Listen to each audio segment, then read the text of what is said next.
Yo, what's up, everybody? Welcome to the DA's office. Shout out to the chat. Thank you all for being here. You know the routine. 54 folks right now hanging out with us. Make sure you hit the like button if you have not already done so. That'll help get some more folks in here, and we'll get this party started. Thank you guys for all being here on a Sunday night. It was a hell of a week, man. A lot of fun this week. Had a good week myself. I'm not sure if you guys had a good week. I was a little under the weather.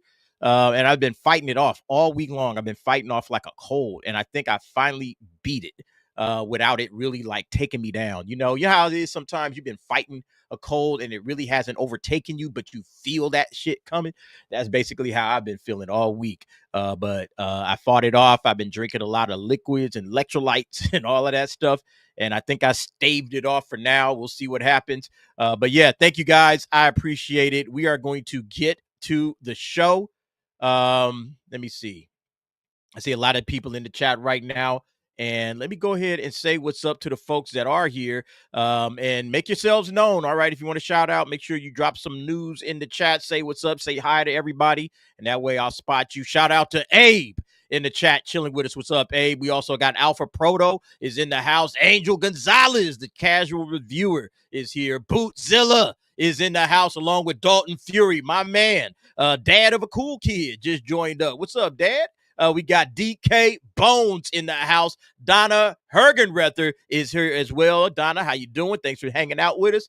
We got Draconis in the house. Emily Kruger is here. Greco, Hani Mahoi is in the house. The infamous Eli, Jaggin75, Joseph Lanham, Keith Tate, K.O. is in the house. We also got Mr. Fawful here chilling with us. Nestor Panios is also here with us. Appreciate you, bro. Plunk just joined in. What's up, Plunk? We got Rafa Balde in the house. Ram Warrior 2500. Rockefeller is here with us along with Sergeant Gira Tina.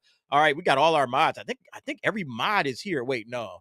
I think we're missing Andrew Wordner. Every other mod has been here, and I appreciate you guys. Keep them in line, fellas. Sledge is in the house. Stacy Gardner, Tommy Doyle, Weekend Wednesday, Craze.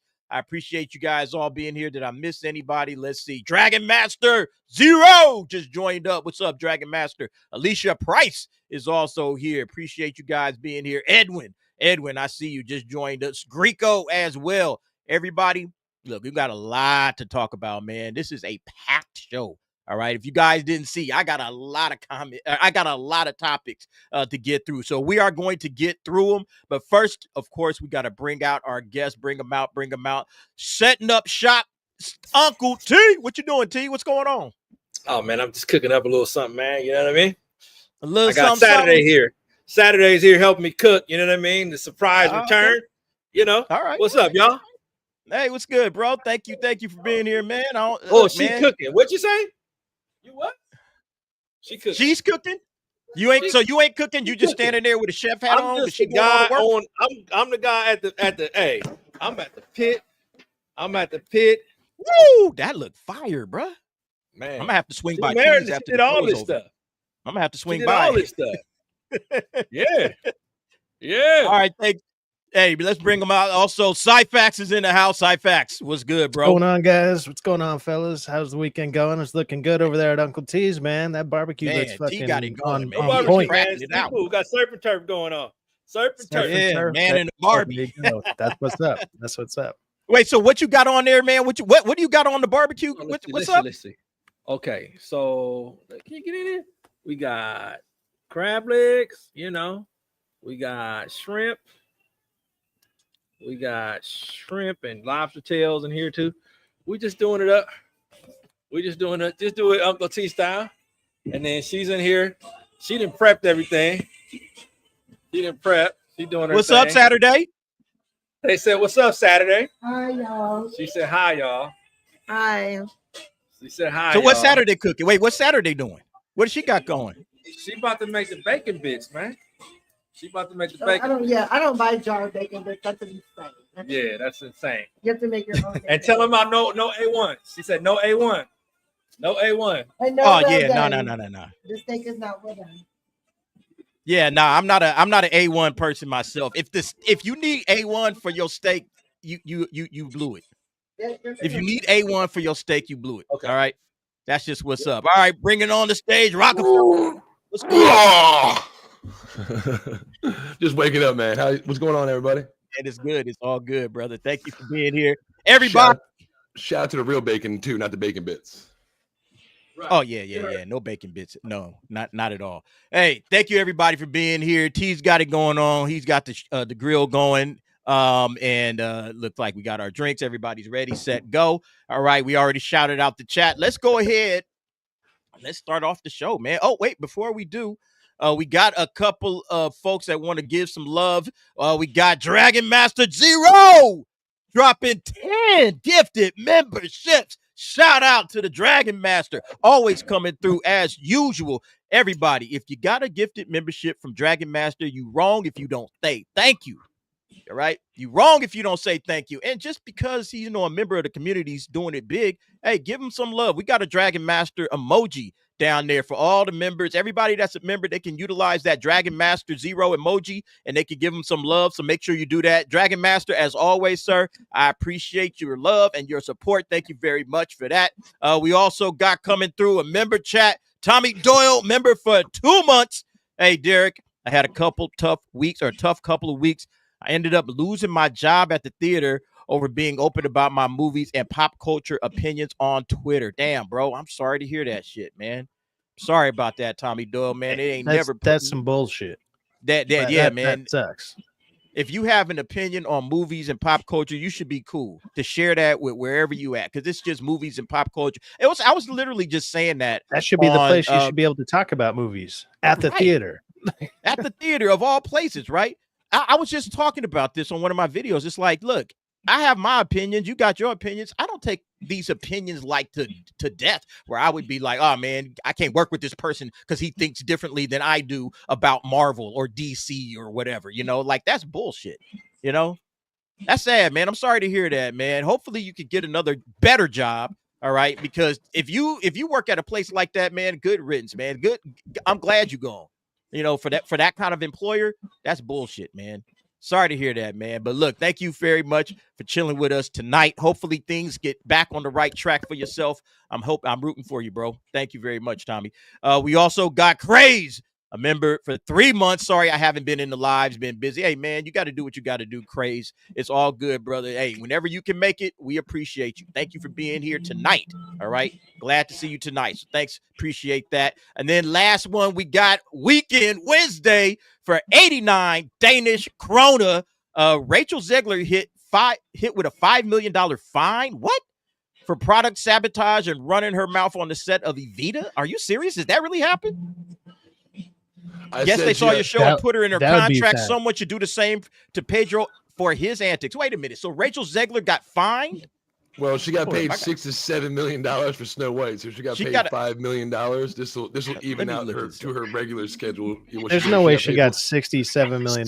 No, 6 to 7, not 67. I was gonna say 67. That's some bullshit for that actress. God damn. I'm assuming 6.9 million. No, but even 6 million is too much for Snow White. She shouldn't have got 1 million. You know what I mean?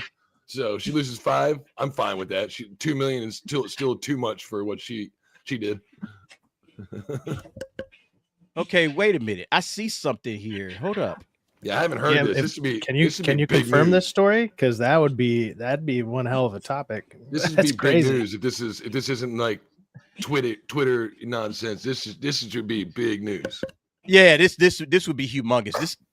Let me see. This would be great because it'll show like, hey man, your words when you're the franchise like head, yeah, you have some accountability behind you now. Like, hey, maybe don't, I don't know, split the audience in half. Don't make us lose half our potential customers because you said some dumb shit on Twitter.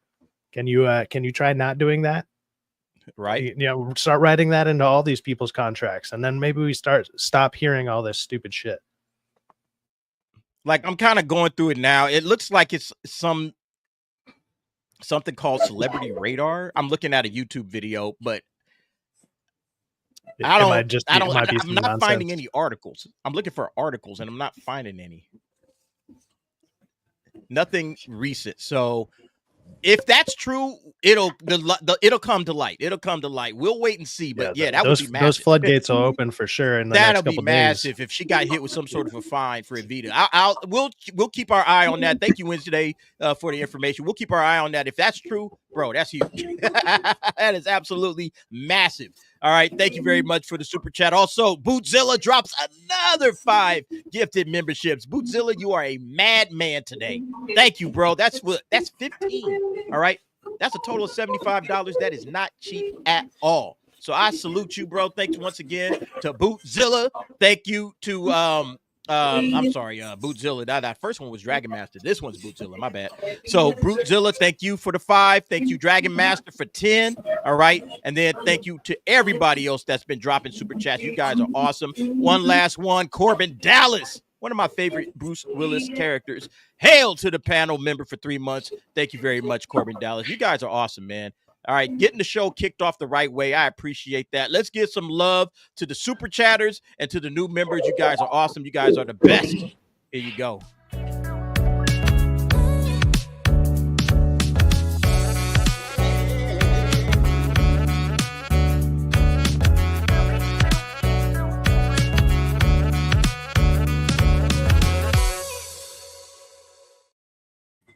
Yes, sir. Yes, sir. And then lastly, of course, we got our members, all the new members. You guys, hey, make sure you remember that you can always catch the nightcaps. All right. The nightcaps go dark. So I always do 2 nightcaps a week, sometimes 3. So make sure you guys remember you can always catch the nightcaps if you miss one.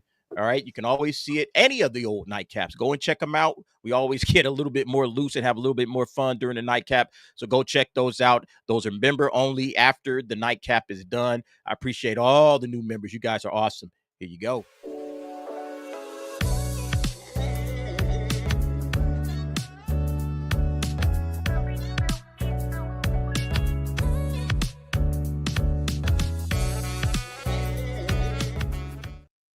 All right. Let's get the show started. We got our comment of the week. You guys know we always started off with a comment from one of the previous videos. This one is by Laura A. Sometimes Laura be chilling in the chat. I'm not sure if she's here today, but sometimes she be here. She had the comment of the week, and this was in regards to the Fantastic Four.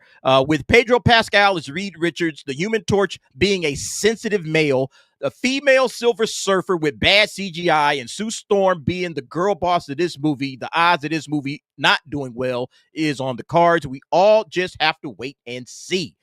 I am going to download the movie in a few months' time. So, yeah, it doesn't look like they got Laura coming to the theaters to watch this. Yeah, Fantastic Four looks like it's going to be a hot mess, man. Everything that she just laid out here, right? Everything she just laid out here is like 100% the problems that we've seen so far when it comes to this movie. I don't know what you guys think about it. You guys have seen heard the rumors, I'm pretty sure, and seen all the buzz and all the nonsense that's going on. We've been talking about it. Thoughts on and that's going to be our first topic as well. But thoughts on where the Fantastic Four is at right now. I mean, I'll go first. Yeah, man. Everything we've been hearing about this is, kind of confirming a lot of our suspicions that it's not going to be good. It's going to be a lot of girl boss. Did you hear about that leak that's out there about there's a scene with Silver Surfer? There's a leaked scene with Silver Surfer going after the Fantastic Four. Like that, the leak on that, I'm not going to explain it if people haven't seen it or whatever. If that's true, that sounds fucking god awful. Everything other than Galactus sounds bad about this movie. Yeah, and I don't blame anyone for not wanting to go see it. You got 2 other big blockbusters coming out that month alone. Go see either one of those, if not both. Go support our boy Superman. Like, hopefully it's a good movie. We're still kind of we're at odds with that one as well, but I'm expecting that one to be one of the better movies. I'm hoping. I putting out those prayer hands. But this movie, everything about this sounds bad. Yeah. And this one's Fantastic Four is last. Like, so it's like the last one. So it's like, Jurassic World. And then we get Superman. And people might be like, you know what? I'm good. I think I've seen enough movies for July. I'm movied out. I'm movied out this month. Yeah. Especially if you're not hearing good things about Fantastic Four in the lead up. And Marvel has been bad. Like, I just did a video about that. Marvel's been bad all year long. And now we're about to get to Ironheart. That's what's leading you into Fantastic Four coming out of Marvel. Thunderbolts, which nobody went to see, and then Ironheart. It's a hot mess right now. Rockefeller, what you got? I mean, Marvel has definitely got. I got to make a confession, chat. So today I watched Brave New World again for the second time. It's streaming on Disney Plus, because the last time I saw it, it was on YouTube and it was a shit version of it. It was going in and out, like changing the format and stuff like that. Oh, okay. So I was like, I need to actually watch this thing now that I bought Disney Plus for Andor and I still got it for a couple more weeks. And when I go back on it, it's not as bad as the trailers and the marketing word for it. To me, like they were putting out trailers before it was ready. More trailers after they did reshoots. Mm-hmm. The final trailers aren't a good iteration of what the movie like. They should have focused more on the adamantium plot and more, and like on the Isaiah Bradley in the trailer. They really only show I don't know. To me, it's the Fantastic Four. Are we getting trailers? Because remember how we've been getting really good trailers the past couple months, and they're shit movies. Are these just bad trailers, or is it a decent movie? I don't want to rush into this just because we're getting shitty toys and the trailers aren't right because, maybe the people editing it aren't that great. They have a lot of reshoots, but I mean, all I hear about is, things for Galactus, which the main story of, the problem I have with these movies is like the smaller dialogue in between. The main overarching focus of the story, I don't mind. So to me, Fantastic Four looks like it might be, because it's got to get us into Doomsday, right? And the way it looks like it'll be all right, but it's shoving a lot in there, like with Sue Storm being, pregnant. Yeah, she's pregnant. Yeah, she's pregnant. She's gonna have a kid. In the trailers, everybody knows that part. Everybody, but it's like, so I mean, they're kind of moving through it just like they do with all the Marvel stuff. Too fast. We've just been introduced to him. Now she's already pregnant. The kid will be born by the end of the movie. It's like, whoa, slow down. But that doesn't mean, again, are we the audience? We can only go off of. We can only go off of what they're showing us, and what they've shown us so far. We could try to speculate and say, okay, maybe it won't be so bad. But it's like just going off of what we're seeing. Like, I'm not feeling any of this. I've seen better trailers for worse movies. Like I've seen some really, really great trailers for like shit movies. We've all seen that. But I've also seen, but everything that they're giving us from, we know what Pedro Pascal is. We know, the Johnny Storm and the rumors that we've heard about his character. Oh, he's not going to be a womanizer. He's just going to be more, in touch with his emotional side and all of this shit, and, from the costuming and everything, the leaks that we have heard, everything is coming up shit. That's how I'm taking this. I can't take it any other way. I can't try to speculate, and say, all right, it's probably better than this. Like, I don't know that. The only thing I can say is that this movie better be good. And the fact that they're going back and doing some reshoots and trying to fix some things tells me how important this is to get right for Marvel. So Marvel's putting a lot of money, time, and attention into this.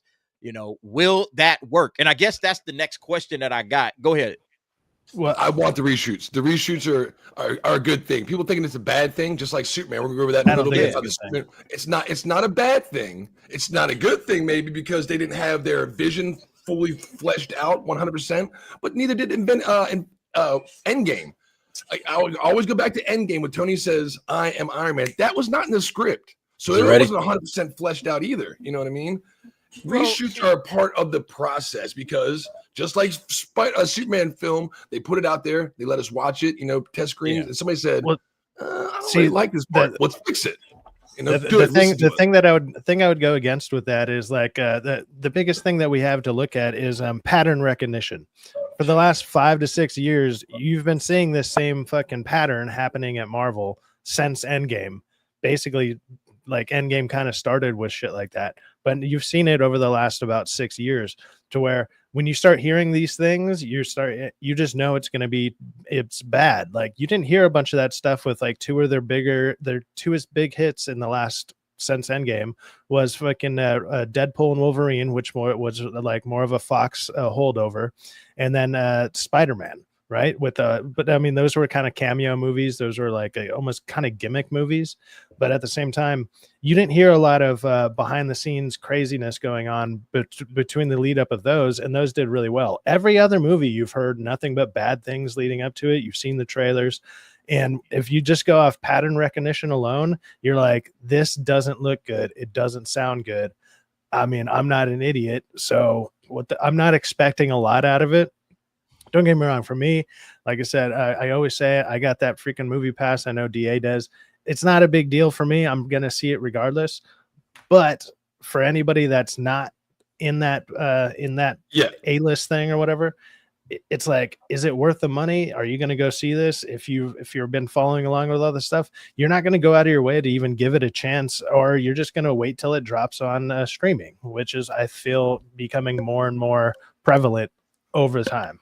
And that's what's going to happen. That's exactly how I feel this thing is about to go. It's about to be one of these, okay, I'll wait for it to come on streaming, and then in about 4 months, 5 what months are you talking about?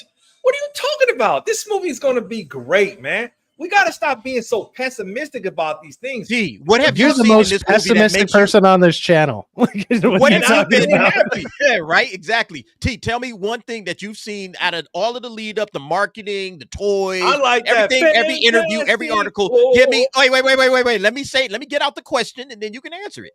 Give me one thing that you have seen that is positive about the Fantastic Four up until this point. The thing design looks great. It looks like it's going to be an awesome movie. The fact that they got Galactus in there going back and forth, that's freaking awesome, man.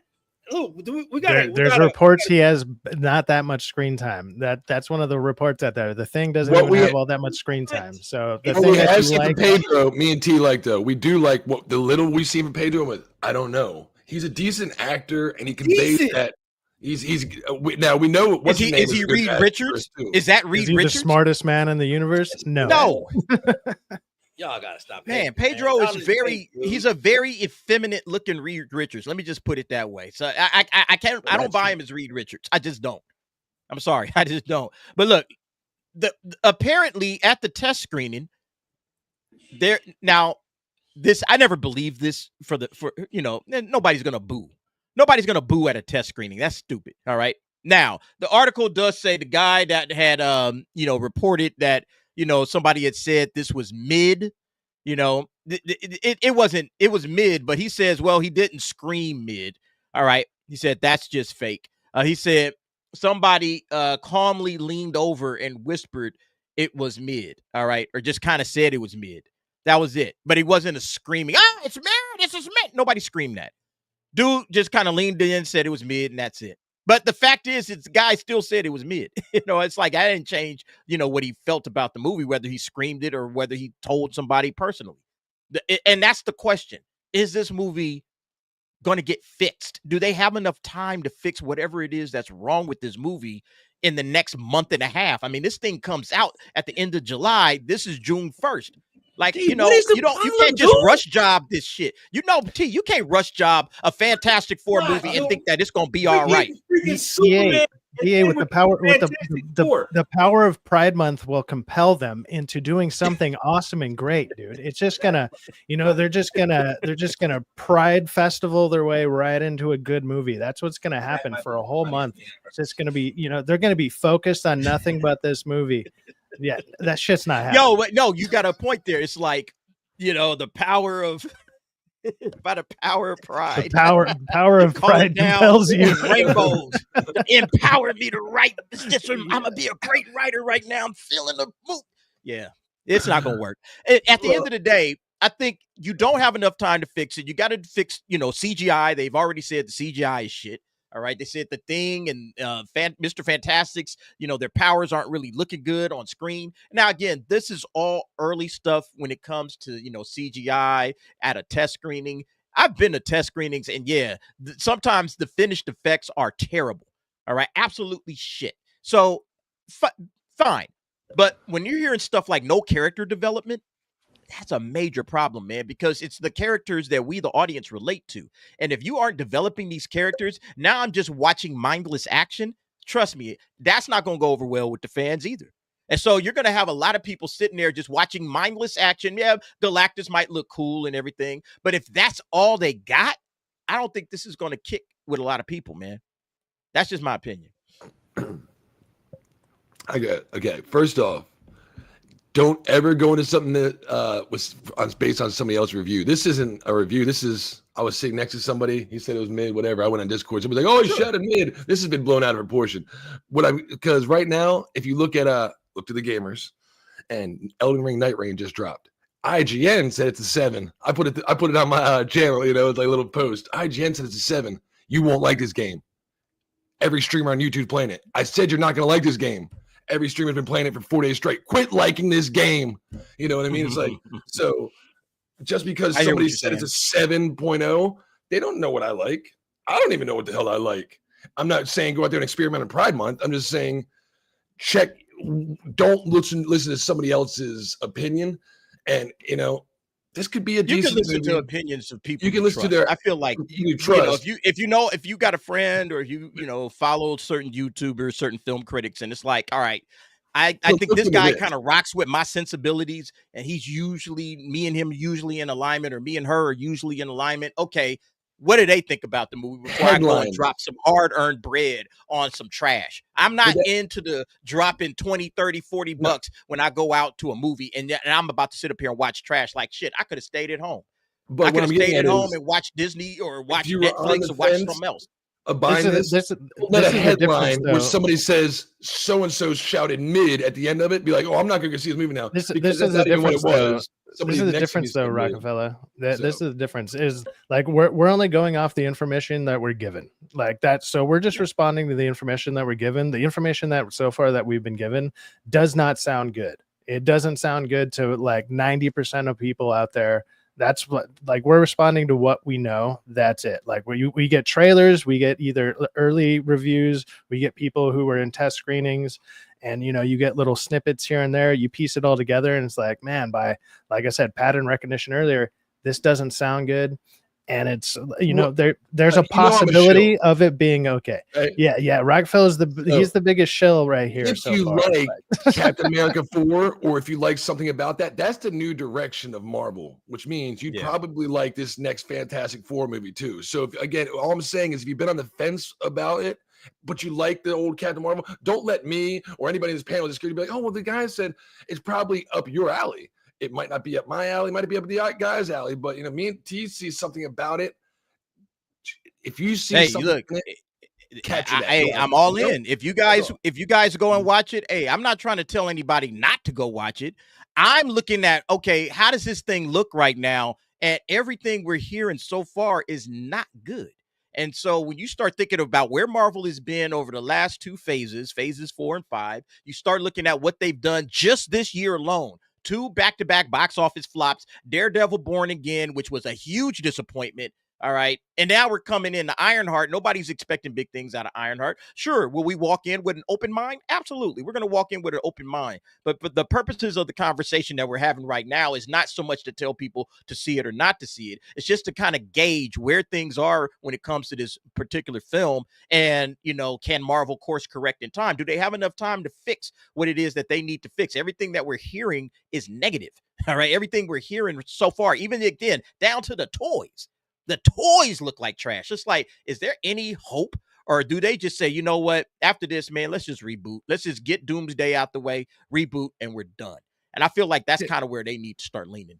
Dude, a great example of, like, we got the list of what was coming out of Marvel this year.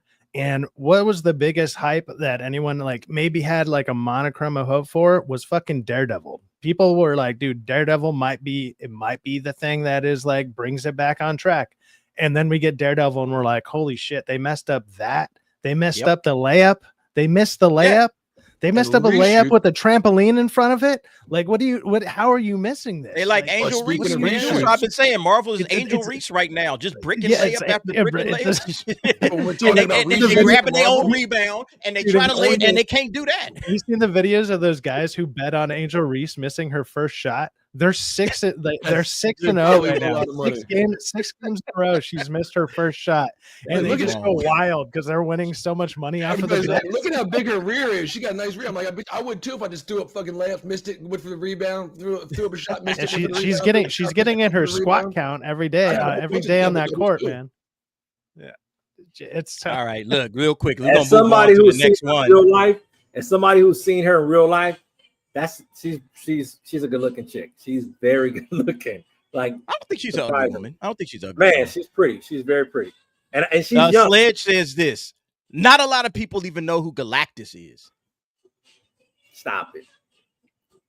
Just watch the cartoons. If you don't know who Galactus is, you won't. I mean, if you don't know who Galactus is, yeah, you don't know. Didn't they put Galactus in Fortnite? Wasn't he in the background in Fortnite? Yeah. I mean, there's a ton of kids out there that play that, and it's like, who's that big thing in the background? Sure people know who he is, but there might be a lot that don't. I'm not sure. He's not one of the most biggest household name villains in comic books, but you know, did you see? I mean, in terms of like, if you was talking about like top 10 villains that everybody on the planet would know in terms of superheroes, I don't think Galactus would be in that mix. I don't think Galactus would be a top 10 superhero villain. You know, you got all of the Spider-Man villains, all right, you got all the Batman villains, you got, you know, Dr. Doom would probably be there, Lex Luthor, you know, it's like, I don't think, you know, Galactus is in that category. I guess the movies are about 20 years old, so if you're 18 and 21, you probably wouldn't know any of that crap. Maybe he's right. Well, we also had Leia plus size. I'm not wasting my time on this film. Don't like Sue is a girl boss. Reed and a wimp, and Johnny is boring. I'm sick of the deconstructing of these comic characters. Yeah, that's how a lot of people are feeling. Everything that we're hearing sounds like this thing is about to be hot trash. Now, we can go and watch it and keep an open mind. I don't have a problem with that. That's what I do. I'm like, all right, I talk shit all day long about a movie, and then I walk in. I'm telling you, I walk in with an absolute open mind. I walk in and be like, I hope this movie is great. I hope everything that I heard about this movie is wrong, and I'm not wasting my time, my money, my popcorn, and all of that. I hope I have a great time. That's how I walk into every movie. So that way, when I come out of that movie, I know, okay, I gave this thing a shot. I gave it a chance, and it was trash like we all thought it was. But sometimes I'm like, damn, I was pleasantly surprised. I was walking in here like, I don't know what to think, and shit, it's great. So sometimes that's the way it go, you know? But yeah, Leia, I don't blame you, all right? I don't blame you at all. We also have Bootzilla. Nothing about this movie has me excited to see it. With that said, I'm still going to see it. Yeah, we're all going to do that, you know? That's the fair way, I think, to treat any movie that's out there, you know? Give it a shot, you know? And if people don't want to see, you know, if it's not good, it's not good. But at least open mind, give it a shot, and, you know, walk in with an open mind. That's how I do it. And if they do, thank you very much. If they do any Reshoots D, it'll probably be with the Russos input incorporated. So it'll, you know, to help tie the film together. So if they do any kind of reshoots, it'll probably have something to do with the Russos and their writers. So that could be a definitely good thing. Remember that. Remember? Yeah. You know. Yeah, remember they shot the post-credit scene for Thunderbolts out there in England, you know, because I guess they didn't have one. So they shot a post-credit scene through the Fantastic Four ship in there and everything. So the Russos are probably going to try to help out as much as they can as well, you know, so that'll be a thing. Hey, real quick, shout out to Salty Buckets. Gifting one Derek the DA membership. Salty Buckets just got your emoji. I just loaded it up not too long ago. So make sure you guys give Salty Buckets some love. I did put his emoji down there for everybody to, you know, shout him out because he definitely has been a big time contributor to the channel. Appreciate you being here, Salty Buckets. Much love to the crew. All right, let's move on. We got more to talk about. This one, look, we all kind of saw Stitch coming. We saw Stitch coming, man. Stitch is crushing the game right now. All right. Whether or not you like the movie, whether or not you agree that, you know, this is the way, you know, they should have told this story, it really doesn't matter. Everybody's going to check this movie out. It's doing major numbers. All right. $63 million in its second weekend. That's a huge number, man. Look, and then Mission Impossible 8 coming in second place with $27 million. But Karate Kid coming in third. I thought Karate Kid was going to do better than this. What happened? Nobody wants to see that SJW stuff. Nobody wants to see that stuff. I think it had a hard competition I don't think nobody wanted to see it because when I remember the trailer in the theaters going off or whatever the hell, maybe was it Minecraft, whatever I saw in. It was way before that. People were going nuts for it, D. I mean, I was like, well, okay. Apparently, they don't got enough semen to go around for that. Jesus Christ, man. It's fucking terrible, dude. Going nuts. Shit. Yeah, 21 million for your opening weekend. To be fair, obviously it's going against like two juggernauts. It's going across like Lilo and Stitch, which everyone knew was going to be the dominate. Like that one will probably even dominate this week with Ballerina coming out. I've been calling it. It's Oh yeah. Look, Lilo and Stitch gonna dominate until How to Train Your Dragon. Until How to Train Your Dragon. Yeah, exactly. Yeah. And then Jurassic Park 2 weeks later. Yeah. I guess I'm just surprised at the lack of interest. Like I thought Cobra Kai, the Cobra Kai crowd, everybody loves Cobra Kai, and that would get people to go and watch Karate Kids. Guess not. Well, it's because they didn't use it. They didn't use the Cobra Kai. They didn't use the people from Cobra Kai in it. Like if they made a movie out of the Cobra Kai kids, they could have used that momentum and ran with it. But they instead used like the last Karate Kid movie, which was the Jaden Smith one or whatever his name is. And nobody liked that one. So they kind of followed up with that. I guess they kind of changed it a little bit. I haven't seen it yet. I don't even want to watch it. Like I'm going to wait. I usually see both, or like if there's two kind of big movies out, like I'll go and see them. I didn't even want to see this. I couldn't even get any of my friends to go with me. They were like, nah, I'm good, bro. And I was like, well, I'm not going. I'm not even going. I went on my own to see Lilo and Stitch. And like, I'm not even going to go on my own to go see Karate Kid. That's how bad I've been hearing it is. Doesn't bridge the movie and that says the a TV lot. shows? This doesn't bring the TV shows and the movies together, like you just said. No, they're. I think the only connection is maybe Johnny LaRusso is in it, and that's like it. Or not? That's it. No, it's not John. It's not Johnny. The hype off the show. LaRusso, the hype off the show. I know it's a movie and you want to do another movie, but for the hype from the show, you should have blended that into the. That should have been. Yeah, they should have dropped it. They should have had it done by like March. You know, like end the show in January when it was the last episodes. Have the movie come out in like March. And like have the Cobra Kai people in it and run something off of that and then blend it all together. And you could have built off the hype of that and people probably would have been way more on board. And we're not even in your fucking studio. And I mean, I don't even watch your product. Me and him just came up with that in not even 10 seconds. Like you didn't utilize the Netflix show that's got the crazy hype train behind it. What are you doing? I assume that from the trailers that it was part of it, but it doesn't. That's a major. It's pretty much not. It's like it's at best very loosely connected at best. So listen, Stitch did numbers, 610 million worldwide. Look, well on its way to a billion. Like we said, it's not going to get slowed down until this weekend we got. What do we got coming up this weekend? We got Ballerina. We got Ballerina coming up. Something else comes out this weekend. Is that let me just look it up. Something else. There's another Predator movie. No. Yeah. Hey, I heard that movie. I heard that movie's trash. I heard Ballerina's trash. So again, we got Dan to Dan coming out, which I'm definitely gonna go watch. We got that's Ballerina, World of John Wick Ballerina. That's coming out. So yeah, I mean, Lilo and Stitch is going to continue to run up the score, and everybody's just going to have to, again, I feel the pain of all Lilo and Stitch fans everywhere, people that grew up with that franchise and loved it and all the games and the books and the stories and the incident, and they just completely wrecked that story all the way around. Do you actually think it'll hit 1 billion? Because just for an example, let me throw this out there. The first weekend, like the first week that it came out or whatever, Doctor Strange did 450. Yeah, that's like almost double of whatever Lilo and Stitch did. And then it fell off. Like this is I don't want to say it's a massive drop. It's a drop off. It's not a massive drop off. I don't think it is. Maybe because it has a little bit of it has a little bit of legs. Like they have more time to run it. But Doctor Strange still didn't even hit 1 billion. Like that one started to fall off. And like so they got 2 weeks to basically do that before How I Train Your Dragon drops. And then it's off the map kind of deal. I don't know if it's going to hit 1 billion. Well, let me put it this way: Disney is going to lead that thing in theaters until it hits 1 billion. Of course, that would be the smart move. That'd be the smart. There's move, a problematic scene in the movie, though. There's a problematic scene. There's a couple of them, but yes. Problematic scene that kids complain about, crying. They got to figure out how to get over that.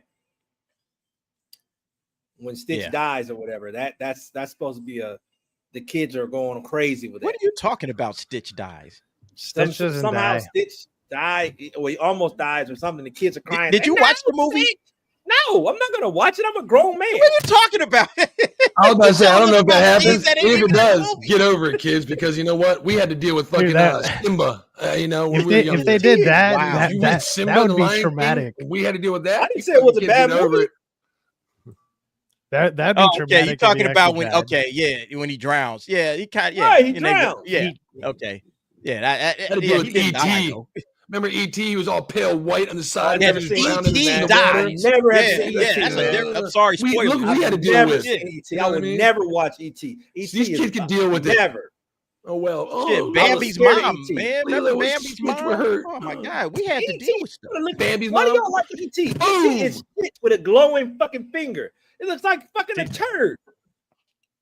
Dude, Eternal I grew up around the hills where it was filmed. Like I kind of lived kind of close to that, so people were like, "Dude, it was filmed right there." So everybody in my town watched that shit. Like it was like, "Dude, it's right there. There's the house." So we could drive by it all the time and stuff. So, But yeah, I think we're right now sitting at 610 worldwide. You know, the drop it had weekend to weekend had a 56, about 57% drop.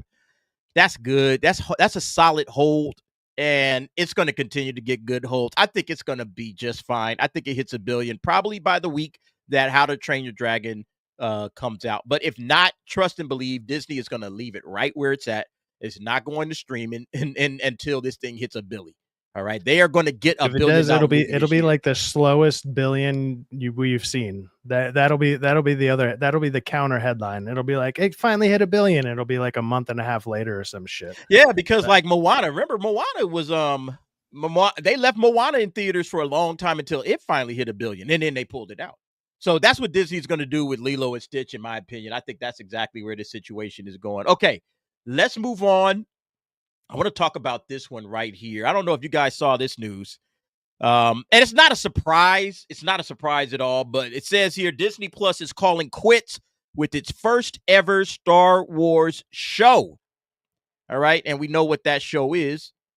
The Mandalorian. Disney Plus is saying goodbye to a Star Wars series that helped build the platform. So essentially, they're saying something that we already know. All right. After years of its status being uncertain, The Mandalorian, which premiered in November 2019 as Disney Plus's first Star Wars series on the day that the streamer launched, will reportedly end with season 3, meaning that season 4 will not be developed. All right, so they're not going to do a season 4 of The Mandalorian. That's, and again, we all know that.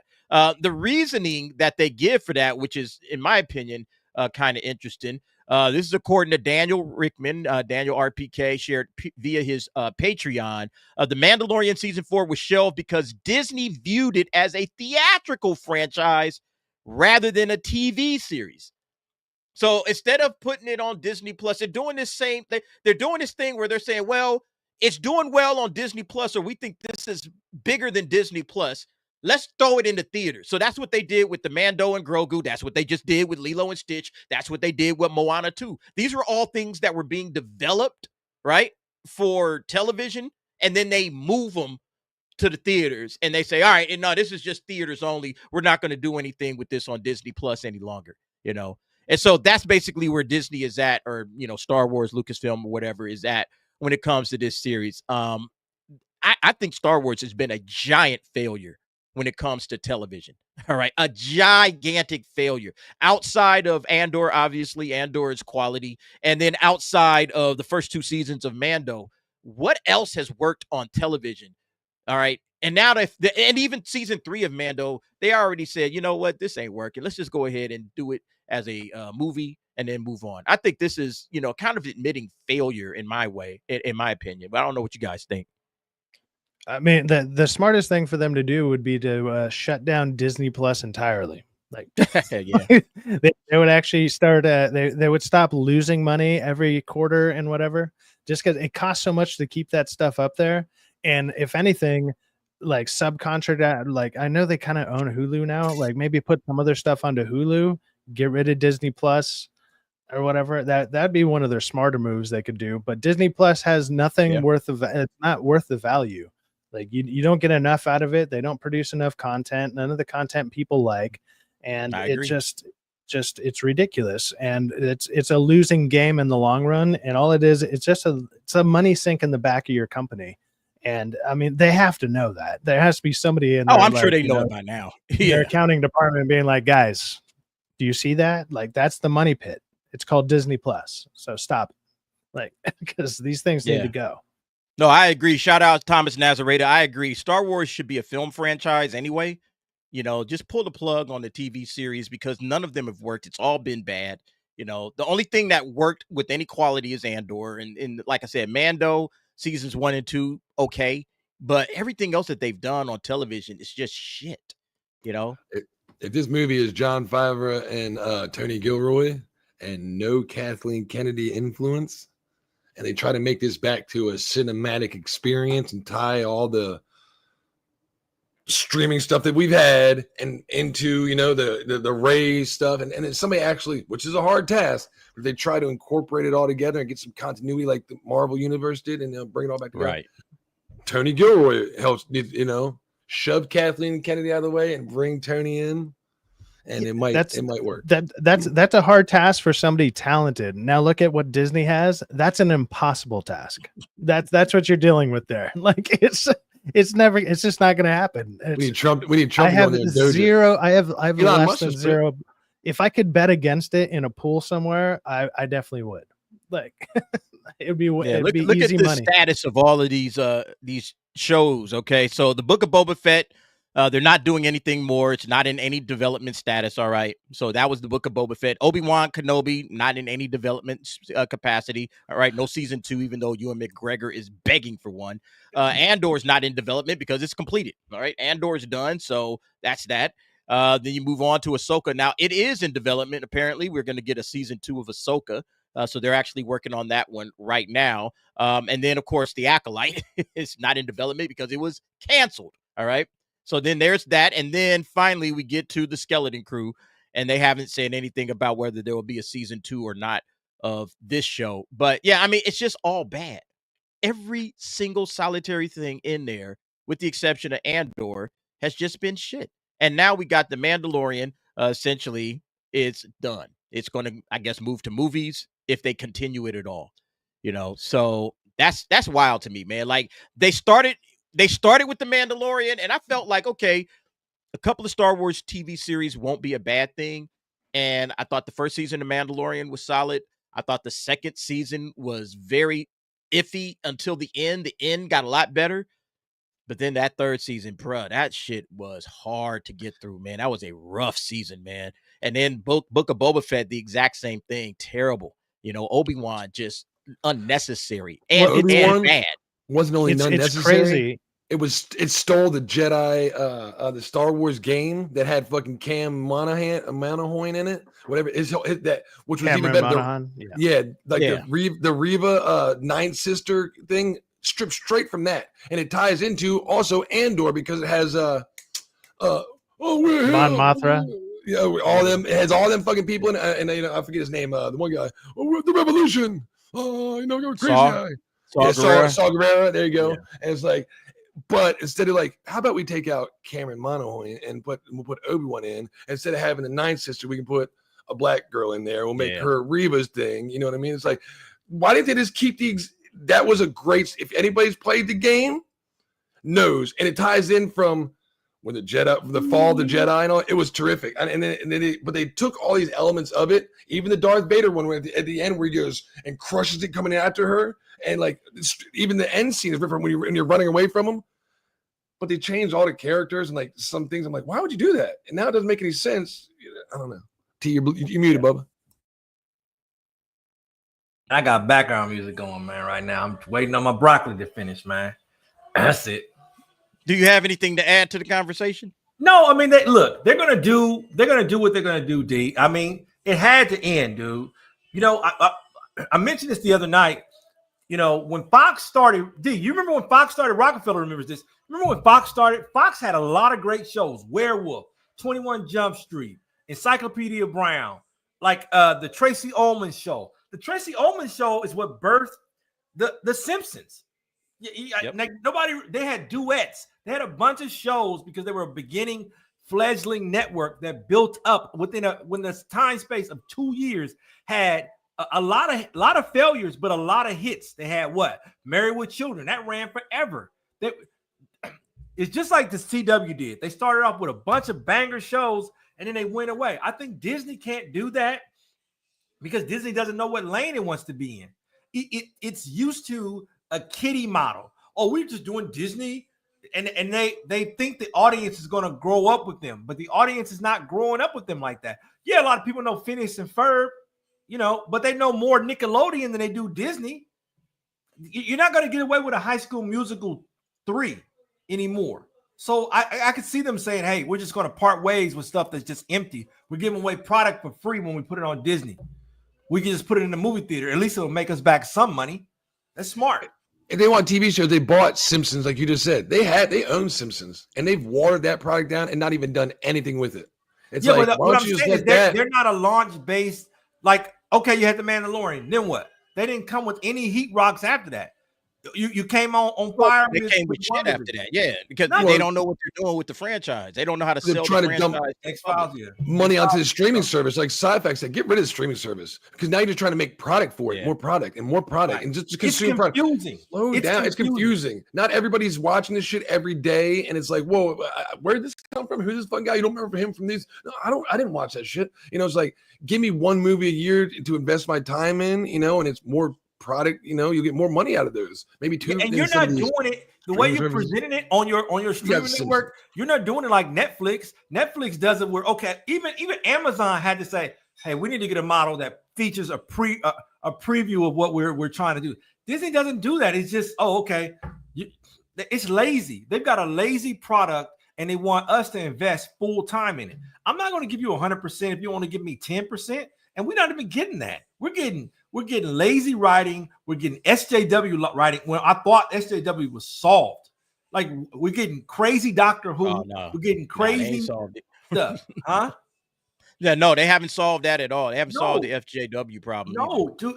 They still got too many activists over there. I thought you were intentional about that. You haven't done, dude. You're making people and you're upping your price. You're upping your price because you don't have the viewers. You're mentioning like how Fox back in the day, you know, they could throw out all these new shows or whatever. They also had they had all the ads on their shows. Like, that was the only channels you could watch.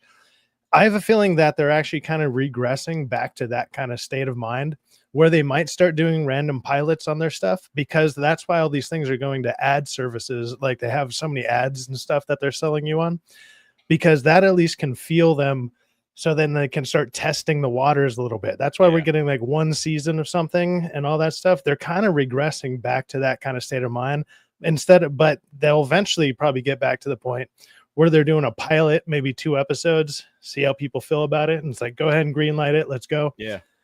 But it's going back to that kind of, it's slowly going back that way. So it's actually regressing because it's a model that they can make money off of. They don't know how to monetize their streaming services. How you not going to have people? How you not going to have good programming when people are literally home more often than not now? They have an excuse to be home. I want to be home, man, because I want to watch so and so, or they have it on the go on their phone. Like, this stuff gets people through traffic. Why don't you do that? I don't understand it. Alfred Pronto just made a good point. Fox canceled a bunch of good shows back in the day. I'm talking about they canceled that one. What was Almost Human? That one with Carl Urban and Michael Ealy, that was a great show they canceled.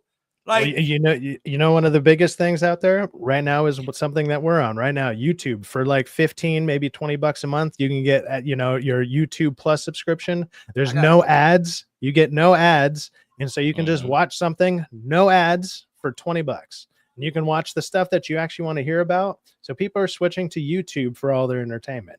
But YouTube is the next new model. Like, I mean, it's not even the new model. It's the one that just been blowing up, and it's not gonna get any smaller. Right. People are like, YouTube will go away. It's never going away.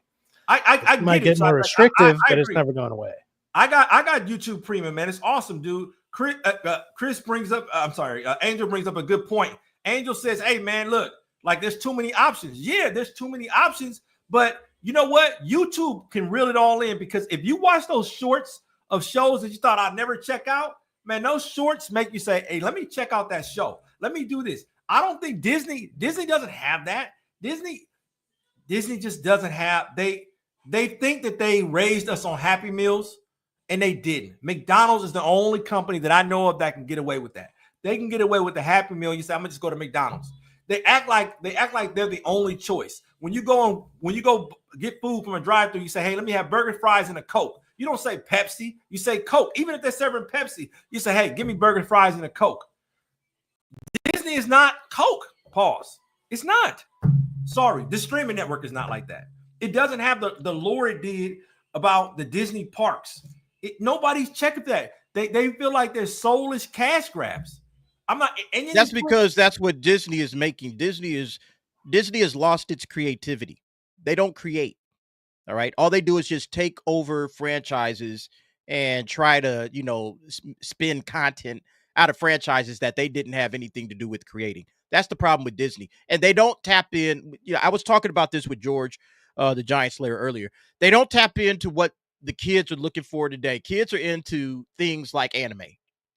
Disney's trying to catch on, but they're missing the point. Like, instead of going in and trying to, let's go buy a franchise, why don't you create a franchise? Why don't you get some creatives in there to create something yourselves? But that's not Disney's model. Disney's really never done that. They've always just kind of borrowed from old fairy tales, and then they go and make it into a little animated movie or whatever. That's kind of always been what they've done. But today's currency is creativity. Are you doing something new? Are you doing something different? Or are you just spinning the same old shit we've all Go ahead, T. D, when we grew up, who had the best animation? There was two studios that had the best animation, Hanna-Barbera and Disney. Disney, fired their animation studios. Hanna-Barbera stopped really doing that, dude. You had the best of the best who were known for doing what they did. And what happened? That you saw the decline of Disney because they got rid of their animation studios and they said, oh, we don't need it. They're still doing the same thing, getting rid of things that they should really invest in, right? Disney is constantly changing its mind. Disney is invested in gaming.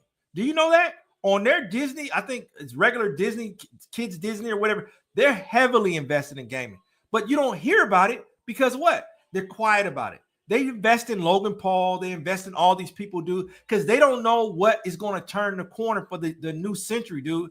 And they don't understand that it's fans like you, Rockefeller, Cyfax, and myself who are, hey, I want to see a beloved industry. I don't want to see Disney fail. Please don't think that. I want to see them do well. More importantly, I want them to put out good product. I miss Hanna-Barbera. Yeah, I think that's the point. Like, everybody actually, like, I think people misunderstand what's happening on a lot of these channels. We're not hating on Disney for the sake of it. Like, oh, I just hate Disney and I just want to shit on Disney all day. That's never what's happening. We're telling you what's wrong with Disney and with the hopes maybe somehow that this will bubble up to the surface, but we're telling you Disney is fucking up.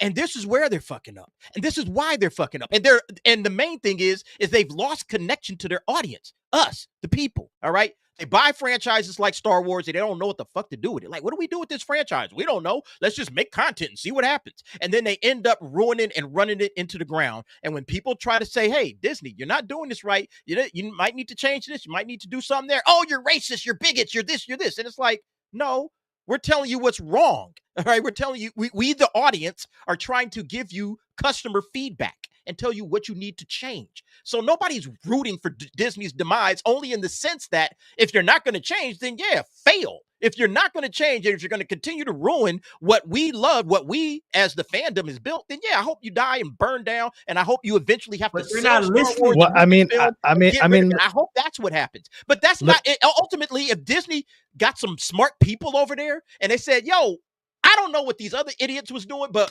we about to get things right," I wouldn't have a problem with that. I would be like, okay, cool. Let's see what they're going to do. Oh, they're finally doing Marvel and Star Wars right now. Oh, thank you. This is what we've been asking for this whole time.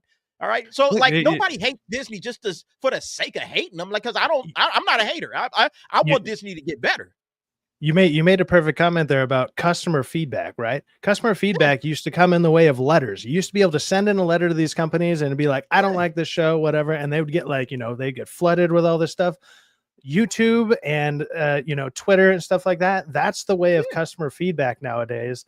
And if you're just going to ignore it, of course you're just going to keep producing the same bullshit. So stuff like this now, I guess you get to put a face if you're, or you can even be faceless, doesn't matter. But you're still like, hey, that person is voicing their opinion.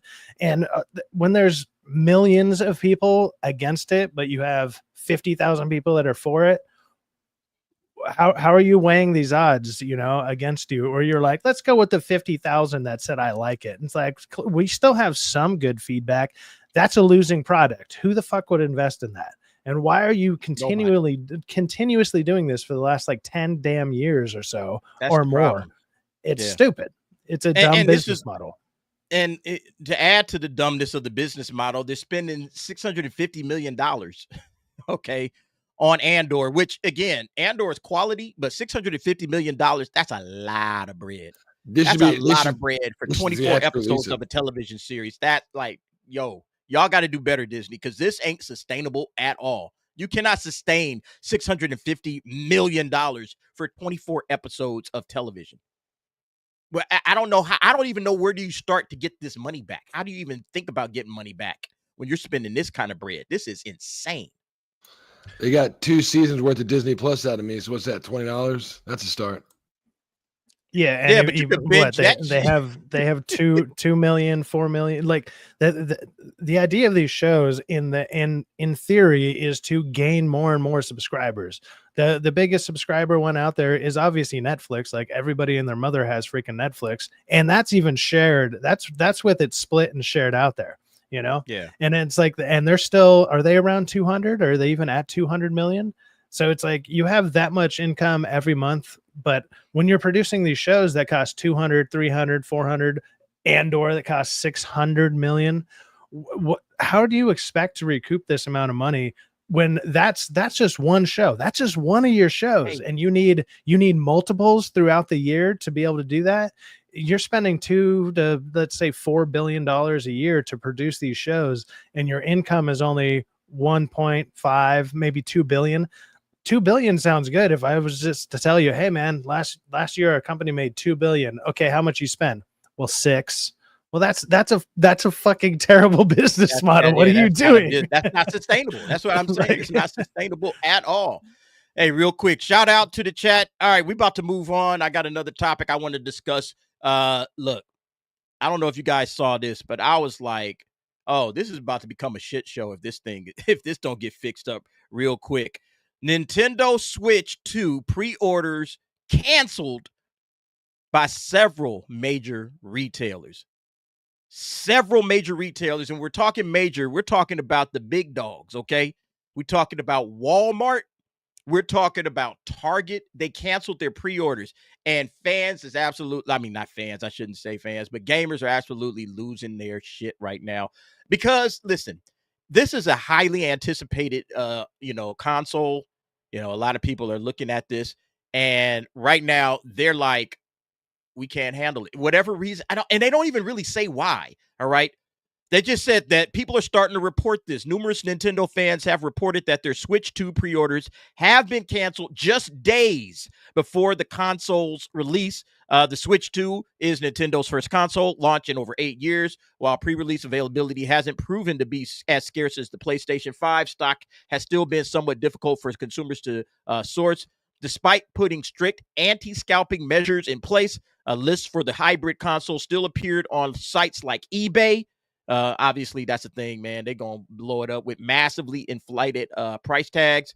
But yeah, so some early adopters who did manage to secure a pre-order ahead of the big day have now been told that their pre-orders have been canceled. That's fucked up, man. I mean, that is So I can speculate and tell you why. If you've ever been I'm a gamer. If you ever go into a Walmart, let's use them as the major retailer. It says several meter. Let's use them as our example. If you walk into there and a PlayStation guy like me or an Xboxer like some of my friends, you'll notice that Nintendo, which doesn't cost as much, and make as much for the company, has 1.5, if not 2 times the amount of shit on their shelves. Shelves are money for Walmart. So why do they have twice as much? Because they got all these damn accessories that nobody ever buys and fucking steering wheel handles that are big as shit. It's like nobody wants it. They got to liquidate all that crap like at Ollie's before they even think about bringing in something new, which Nintendo's going to have with the same products, trying to sell all these golf clubs to put on your controller too, which nobody buys that crap. Just give me a controller and I can imagine a golf club. I'm not going to spend an extra $40 for a plastic piece to make it look like a golf club, but that's all Nintendo does. They try to, sell accessories to kids, and shelving space is a lot of cash. They're probably so when you're saying that they're canceling the pre-orders because they don't want people to shelving space because of shelving space at Walmart. Yep.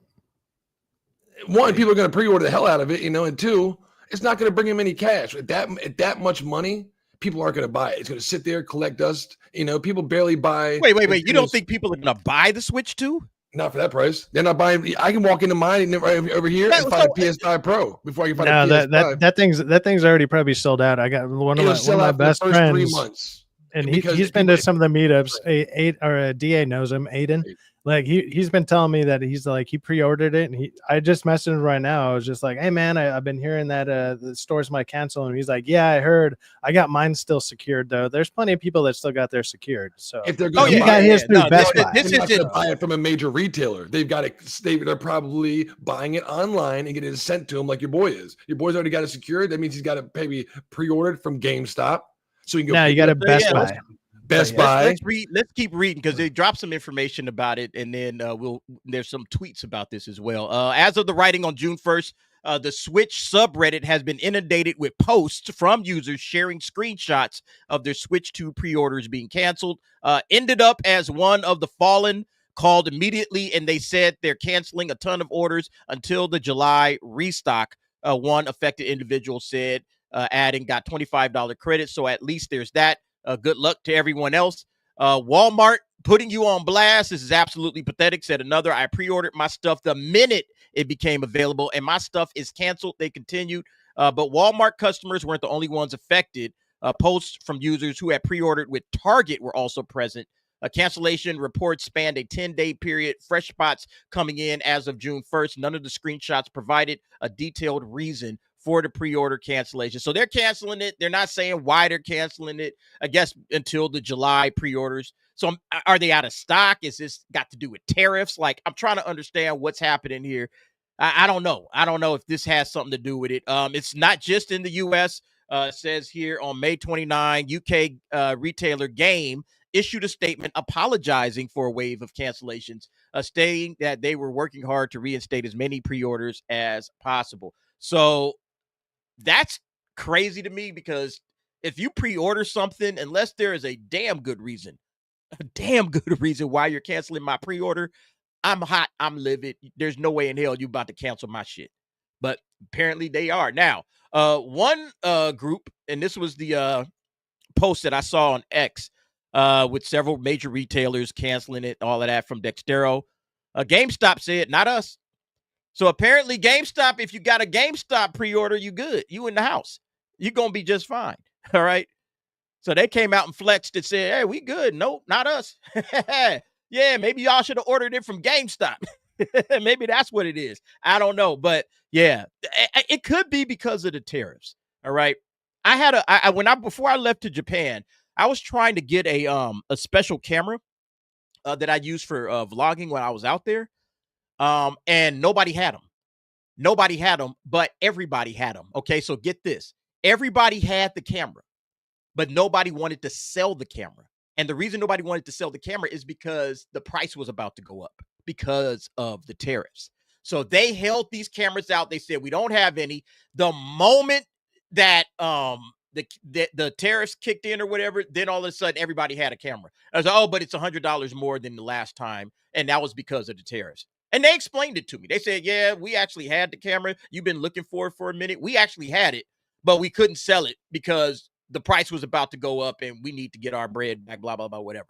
So that was that. It was a garbage reason, but it was like, okay, whatever. Give me the camera because this is what I need.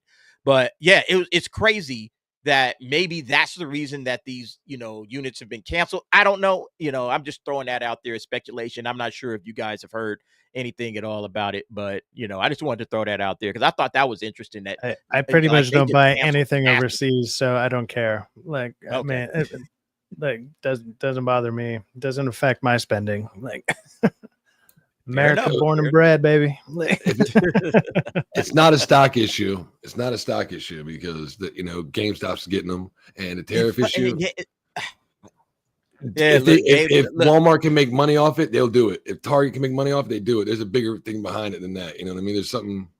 And I think it's stock. I don't think their sales what they're anticipating their sales to be per their shelf space. Because anybody that's worked for Walmart knows shelf space is a lot of cash, and they still got so much taken up right now from the regular Nintendo, which they got to liquidate before they bring any of the other shit. And Nintendo probably won't take back the old shit. I guarantee they're like, no, you sell it first. We can't sell your stuff. Word. All right, let's get to this. Thank you, everybody, for chilling with us. Oh, we got a couple of super chats. Let me go ahead and make sure we hit these before we move on. Carlos Lima drops $5. Disney is always gonna Disney. Yes, they will. Okay, look what they did to Lilo and Stitch. Look what you did to my boy. That's what they did, man. I feel so bad for the Lilo and Stitch fans, but look, as a Star Wars fan, I know exactly how you feel. All right, because that's exactly what they did to Star Wars. All right, and they're doing it to Marvel as well right now, man. They're destroying what you loved, and I feel for you. I'm sorry, Lilo and Stitch fans. It's trash. It's garbage. It's horrible. But Disney's going to Disney. All right, they're going to continue to buy up franchise, not even buy them up, because that's a franchise that started with Disney. But then they hand it over to all of these people that just want to butcher it because they got to input their message. All right, now it's time for me to put my message and my stamp on this franchise. So I'm going to change everything about the ending. I'm going to flip it up. And I did a video about it where the director was trying to explain his version of Lilo and Stitch and why he decided to make the changes. And it's just like, come on, bro. Come on, bro. He had this whole cockamamie reason of, what was it? Nani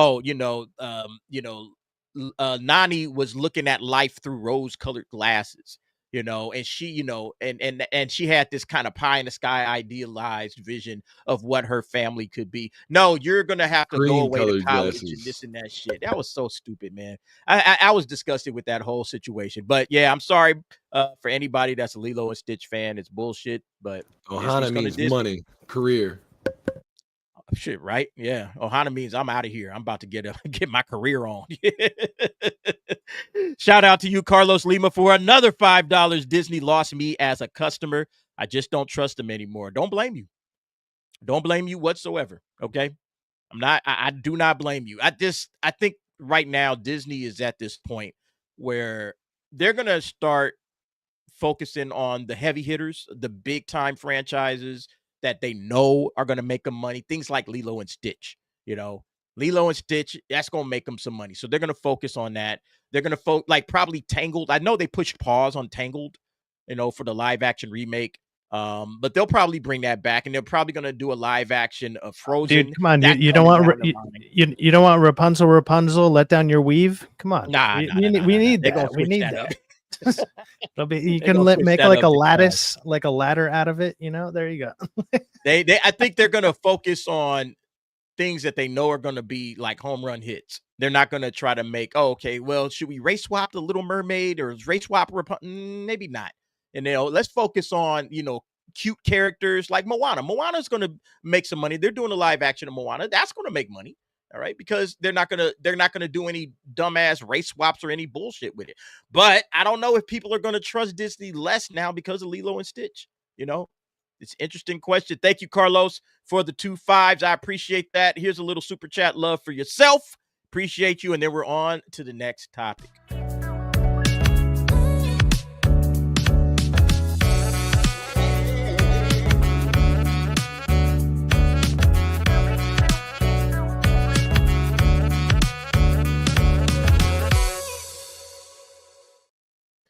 All right, let's get into Superman. Big movie coming up this summer. And this opening weekend number is absolutely impressive. And if Superman pulls this off, it might be the biggest in July. Like, this might win July. because I don't know if Jurassic World it's gonna do well overseas. I don't know how well Jurassic World Rebirth is gonna do here. So far, the trailers look good, so I'm not sweating it like that. But with Superman predicted to open $156 to $175 million during its opening weekend, that's huge. If James Gunn gets that, he's a happy man. All right, he's good. He's all the way good, because I didn't anticipate it doing this. But I started thinking, I'm like, Superman, the iconic, hero, that S on his chest, everybody knows it. I think a lot of parents are probably going to go and check this out with their families. They got the cute little dog. That's going to bring a lot of girls in. Like, I think this might be that 4-quadrant movie that they're always trying to hit, where it's hitting all the different demographics and everybody's coming to check this out. And if they do that, and it's a good movie on top of it, I think Superman might be the hit of the summer. I don't know what you guys think. Well, with it coming out like within basically the same week, especially within because they're doing that early release through Amazon. Like they have the first week after that, after July 4th, so like I joke around and just call it America Day, but it's like, dude, so it's like one of the most patriotic days here in America. They're shooting fireworks, they're doing all this. It's a big grand thing. So the next week you get Superman coming out, and it's what is it? It's the second most known symbol behind the Christian cross. If they promote it right, if they were promoting it right, I would give it a lot more credence. But because they haven't been doing that, I'm like a little iffy. But they have been doing a little bit better in this last month on their promotion. I still think it's going to do really good. I think it's going to depend a little bit on how big Jurassic Park does. Jurassic Park could do either really, really well, because Jurassic Park always does really well, or it's going to be a little iffy because a lot of people are going to be saving their money for 4th of July, which is going to be a couple days later. So it could be a little bit of balance of that. So they might be like, look, Superman comes right after 4th of July. So it might be really strong start in America. I don't know how well it's going to play everywhere else, but also it's the second known symbol behind the cross. So that's pretty crazy. 156 to 175, that would be a very good opening, just a domestic weekend. Okay, I didn't read the domestic part. Okay, just that's domestic. Great. That would be That's insane. what I'm saying. I believe it 100%. I mean, I didn't read the domestic part. My bad. People like T pump this movie. This is a family movie. This is a solo movie. This is a romantic movie for just a couple to go see. This nails everybody, and I'm excited for this. For all that we've been giving it, they're listening. Even when we said that the costume was kind of effed up and loose, they went back and CGI'd it, made it bulked up, and made him fit it. I don't know what they did. Andy pointed out that in one trailer when he hits the rock, his fucking cape's on. You can see the clip-on cape unclipped. They went back and fixed that. So when you hit him in the head with the can, guess what? He flinched. Now he doesn't flinch anymore. I'm like, they're fucking listening to everything we're saying. They're fixing a lot of these reshoots, and besides, and we're critiquing the shit out of them. And that's the best we can come up with. He blinked when we hit him with the can. Well, not anymore.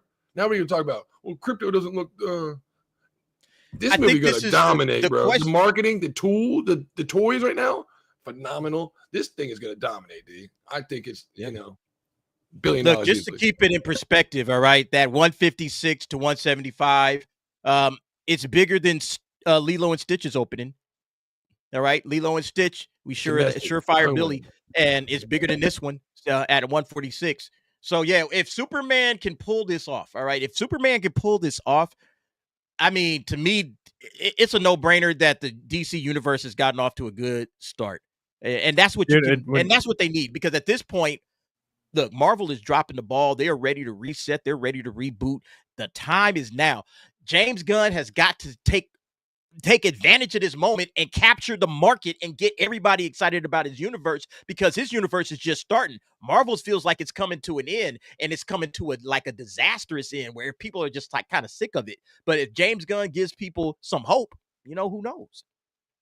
When you mentioned that it was just domestic or whatever, and then you mentioned that that's the prediction. The first thing I did, I literally just picked up my phone. I was like, shit, our tickets already on sale. because I was like, am I behind? Oh my God. They're not on sale yet. Not yet. No. So I don't know where they're getting those numbers from, N- because those tickets aren't available to me. But No, that's- they're They're not doing big. That's word just of a rough mouth. People that are estimation. saying it. That's a rough estimation. They're assuming they're looking at Yeah. past. You know how many Well, people actually went out to theaters. mean, but I even haven't like- gone to see any of these movies, what- so they're not factoring even in like my the money. even like the Marvels, like about a month before, all of a sudden the Marvels had like 1 month of pre-sale before it, and that thing tanked like a motherfucker.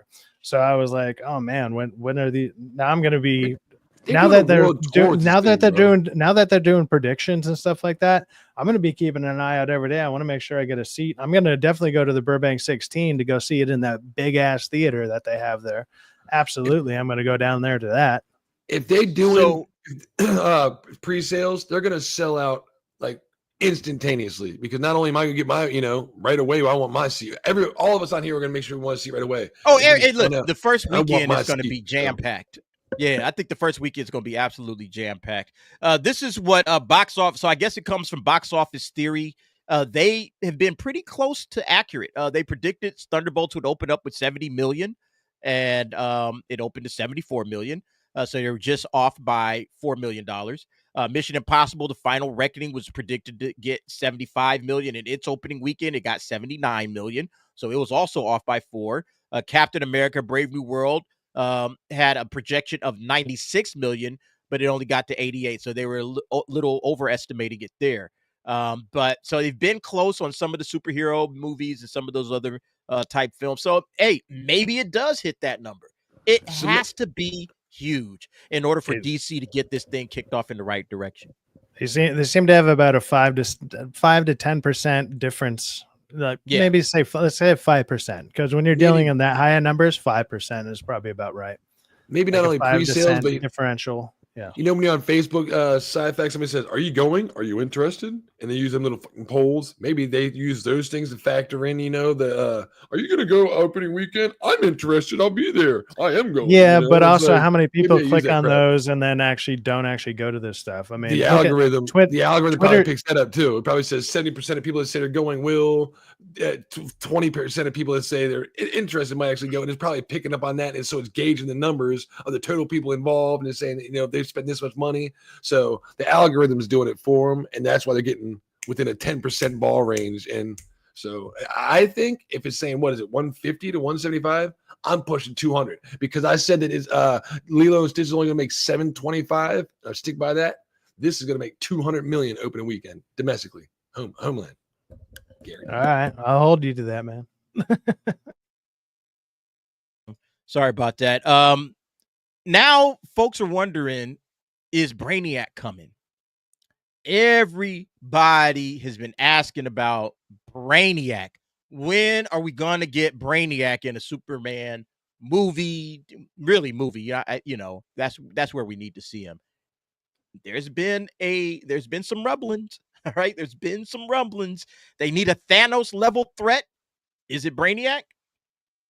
Do we go with Brainiac? Is it too soon, or do we have to build up to him? Well, I know Sergeant Garatina in the chat's been asking for him for ever since I met the guy.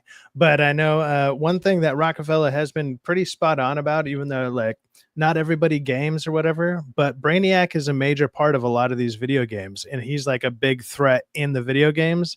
And it does seem like Rockefeller's been saying that they have been taking from video games. And if Brainiac is one of these big characters in the video games, they might actually go for it, which would be interesting. It could be very interesting, but I mean, I haven't played those games. I just know that he is even that picture that was just up there is from Injustice or whatever that is. Yeah. But he's a universe. He's a character from the universe. First, we would start with a smaller, the current landscape, like the Batmans, he's going to be a background figure controlling everything Thanos that'll style. be like a phase 1, phase 2, and then after something happens, you will phase 3 will initiate with him, and it becomes even better because he utilizes the characters we have. I can't spoil this, and if you're out there and you know it, this is a good thing. In James Gunn's hands, we got to take our time. If this is Superman 1, I'd like to hear about him at the end of Superman 2 and make it a Justice League, 1 movie going into Justice League 2. He's got this, bro. This is where we need to go. And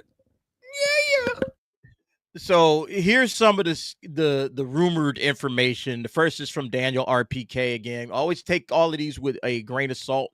But Daniel RPK claimed Brainiac is indeed in Superman and reportedly even added the info to his confirmed section on this Patreon account. All right. A leaker on Reddit also claimed to have seen concept art featuring a Brainiac drone, described it as such. Oh, here's a fun one. I've seen concept art for what appears to be a Brainiac drone. Now, this doesn't outright confirm that Brainiac is in the movie, but he at least has some sort of presence. The drone's appearance is nothing of note, just a generic gray robot with green highlights.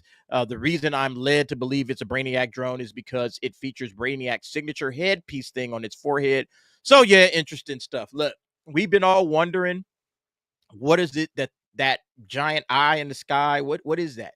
We've seen that. Have we ever been confirmed to that? I look for it. I don't find anything. I don't scrub through Reddit like I probably should. But do we know what that is yet?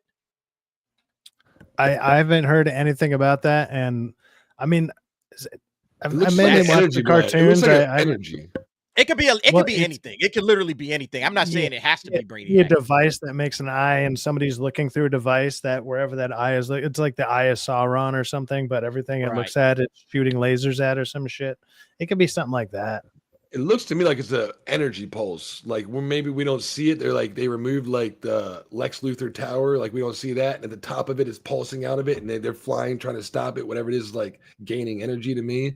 But the reason that people are bringing up Brainiac is because I think it's an homage to his ship. They make it look similar to his ship, and the colors they use or the way that he kind of, besides his metal. The way he looks, so people they're trying to setting that seed. I think they need to remove the Brainiac headpiece from it, unless it actually is. They're setting the seed for the upcoming stars. So if they're gonna get right to it, that's. I mean, I don't know. I don't know. I want to get there. I don't care how it gets there. So I think we might see him. I think we might see him, and there might be some hints towards it. Yeah. Yeah, just build them in there. So I'm looking forward to it, man. I hope if they do it, they don't. I just hope they don't screw it up, man. All right. Brainiac is one of those type of villains that, you got to, like you said, lay the groundwork and move slowly towards him. I feel like that's like a third movie villain. Like, all right, we've had 2 movies, and now now the third movie is, the crisis movie that, everything is at stake, and that's your villain. And then maybe Brainiac gets the victory there, and then that leads into your Justice League or something like that. I don't know. Everybody else wants Darkseid. I like Darkseid. Darkseid can wait. Darkseid honestly can wait. He can wait because he's even, in my opinion, he's even more of a Justice League villain than Brainiac. So I would probably, Brainiac is Superman. Let something with Brainiac lead into Darkseid, but you can also keep Brainiac around. There's a lot you can do with these characters. I mean, they could have Superman and Lex be like a Loki and Thor type of deal.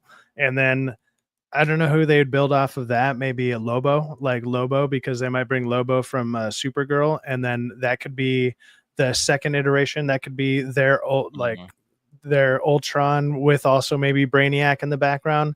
And then behind the big scene of everything, they could do Darkseid, because Darkseid, in my opinion, is like their Thanos level threat. If you're going to sit there and compare DCU versus MCU, it's like kind of what I said to Angel. Yeah, Darkseid is literally Thanos.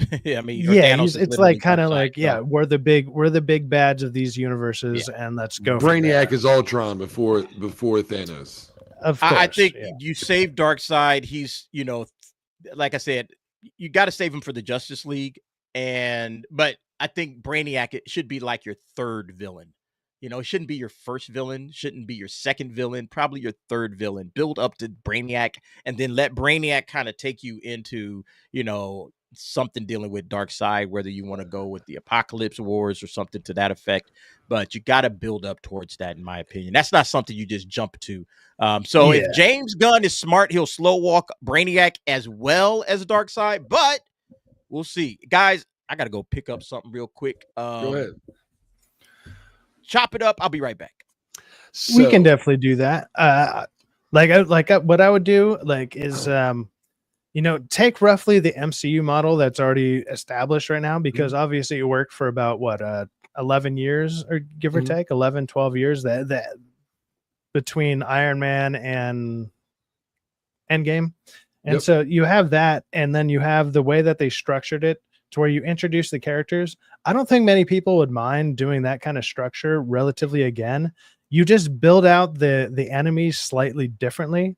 Like, so it's a little bit more, I don't know, a little bit, I don't want to say random, maybe obtuse or something, where you're not expecting certain things, but it's like, oh, is this person actually in control, or is this one in control? And you have hints at different ones. And then obviously the Darkseid is the one that, like, they all go up against. The Justice League needs to come together at the end to fight the biggest bad out there, kind of deal, in the DCU universe. I'm sure there's other ones, but that's the most known one. That's going to be the most obvious. I mean, coming off of something like the DCEU universe with Zack Snyder, everybody still knows Darkseid. Like, that's kind of pretty fresh on people's minds. So you build up to something like that through all these other villains. You can do it, and you can actually do it in a different way. Like, it doesn't have to be the same beats. You don't have to do that. That's the only thing I'm worried about, is if they follow the exact same pattern. I think people will get kind of bored of that. But I'm not totally sure, though. He's like right now he's choosing creature commandos. He's got to be very selective with what we need. Superman. Next, we need Batman, because in this first phase, if that's what we're going to call these, we're doing phase 1 and phase 2, which I think then phase 2 should be Brainiac, aka Ultron. Phase 1 should be not only bringing the characters in, but having some kind of smaller villains like Superman. He did his first villain was Lex Luthor, and bad Superman. And we also get somebody like Metamorpho in here. That's not a bad guy, he's an antagonist. So we're setting all these real antagonist is a bad guy, but he's kind of in the middle somewhere. It's like Sandman or something. Sandman does bad things, but he's doing it for a reason. Like, just a character, anti-hero. I don't know. He's just somebody who happens to be in a bad situation type of when deal. you play the Injustice games, if anybody out there has played them, it's a movie basically with every character in it. It's not some side character girl we made up for female empowerment. No, every character. Then bring in. You want a female empowerment? Bring in Wonder Woman. Bring in Raven from Teen Titans. We got it. You just got to utilize them properly. It should be nothing but characters that are Hawkgirl. Well, DC has the advantage of, like, when you think of the Justice League, it's like you have your starting 7 characters, right? They form the Justice League, and then you have spin-off shows that you can do off that. You got the Teen Titans, you got all that other stuff. There's plenty of like source material and different ways that they all build all this together to where they all can work together, and you can build even kind of a bigger universe that is a little bit more tightly knit, because all these characters actually connect to their bigger characters, because they're like mainly apprentices and stuff of the bigger characters. And you can just weave it all together if you do it right. I mean, that's going to be the thing. And that's one of the biggest problems with Hollywood, is the writing and the interconnectivity. That's why, like, the Russos did it really well with Infinity War and Endgame. It's like, even though they came back after having like a hiatus for a while from there, but they took all these storylines that they kind of helped build, or they helped make movies about, and they intertwined them to where it actually all worked.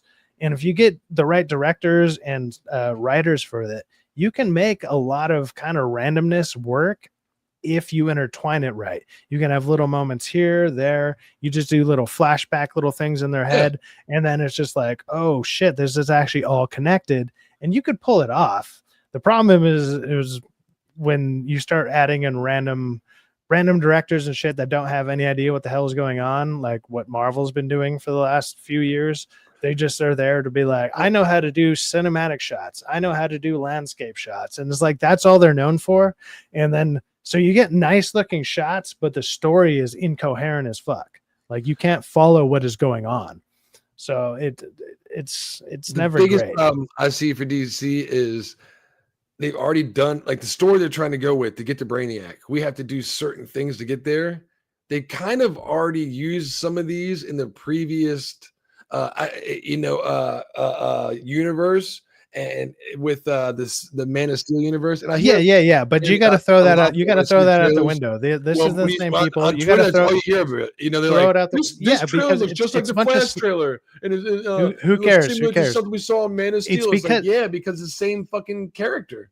Of course, it's not just that. It's the same. It's the same source material. They're literally looking at the same books and stuff. So it's a lot of these things might look. We're gonna have to be introduced to Batman. We're gonna have to be introduced to Superman. Don't be like, I don't want an origin story. This universe hasn't had an origin story for them yet. We have to have it. So don't be one of them. People just let this universe grow. This isn't the first. We got to see what the first. We got to see what the first thing is. In the movies, we got to. Superman is going to set the tone. Superman's going to set the tone, right? And then we'll see from there. We'll see what's happening from there. With the Batman, I saw him mention this. He has Tom King in his writer room. Yes, he does, and that's a problem. That's a big problem. That's the biggest problem. He also has Drew Goddard in his writer's room. Mm-hmm. So keep that in mind. Drew Goddard wrote. He was the showrunner for the first season of Daredevil. So he's the guy that kind of created Daredevil season 1. He also was the director. I think he's the director of Cabin in the Woods. He directed. I didn't mind Moon Knight too bad. Moon Knight wasn't that bad. Yeah, Drew Goddard is legit. So Drew Goddard is pretty sharp, man. He knows how to very good writer, but he does have some shitty writers. Christina Hodgson, I think she's over there. That ain't good. Yeah. So you got two awful people that are in that writing room. And it's like we joked around about before. It's like somebody writes an awesome script, but somebody's like, what about my idea? And it's some just garbage. And they're like, fine, throw it in there because we have to, because technically we're paying you. We might as well take one of your ideas. And then you're like, you can watch like a 2-hour movie and you're like, but this random 5-minute part, that was complete trash. And you're like, oh, I bet Tom King wrote that. I bet whatever that chick's name is from Birds of Prey wrote that. And you can just see it. You're like, wow, the quality dropped like immensely. Fell off the side of a cliff. Yeah. Everybody, I'm about to be very unprofessional. My Wendy's has arrived. I apologize, but I am hungry. So make do with my unprofessionalism. I again apologize because I'm about to be smacking in y'all ears and faces, and I don't really care. I'm hungry. I'm very hungry. But we are going to move on. We're gonna look, the show must go on. Yeah. All right.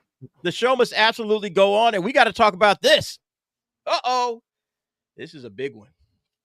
This is a major one, okay?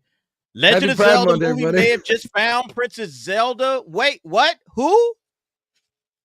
Happy Pride Month. Yay. Happy Pride Month, everybody. Happy Pride Month, ladies and gentlemen. They're about to make a big announcement for the Pride, for everybody's Pride Month. Yo, this would be a disaster on levels I cannot even imagine if they decided to cast. Hold on, Hollywood. Just hold on. A24 is making the Elden Ring movie. Just hold on, and you can cast this person. No. Just hold on, all right? I put this on Twitter. You want to cast Queen America / Hold on. Perfect person right here. Don't cast this person at all. They're not even a freaking good actor. Like, they're not. Their acting is subpar at best. Well, I've seen clips and it's bad. It's really bad. So they praise that stupid movie just because they're in there.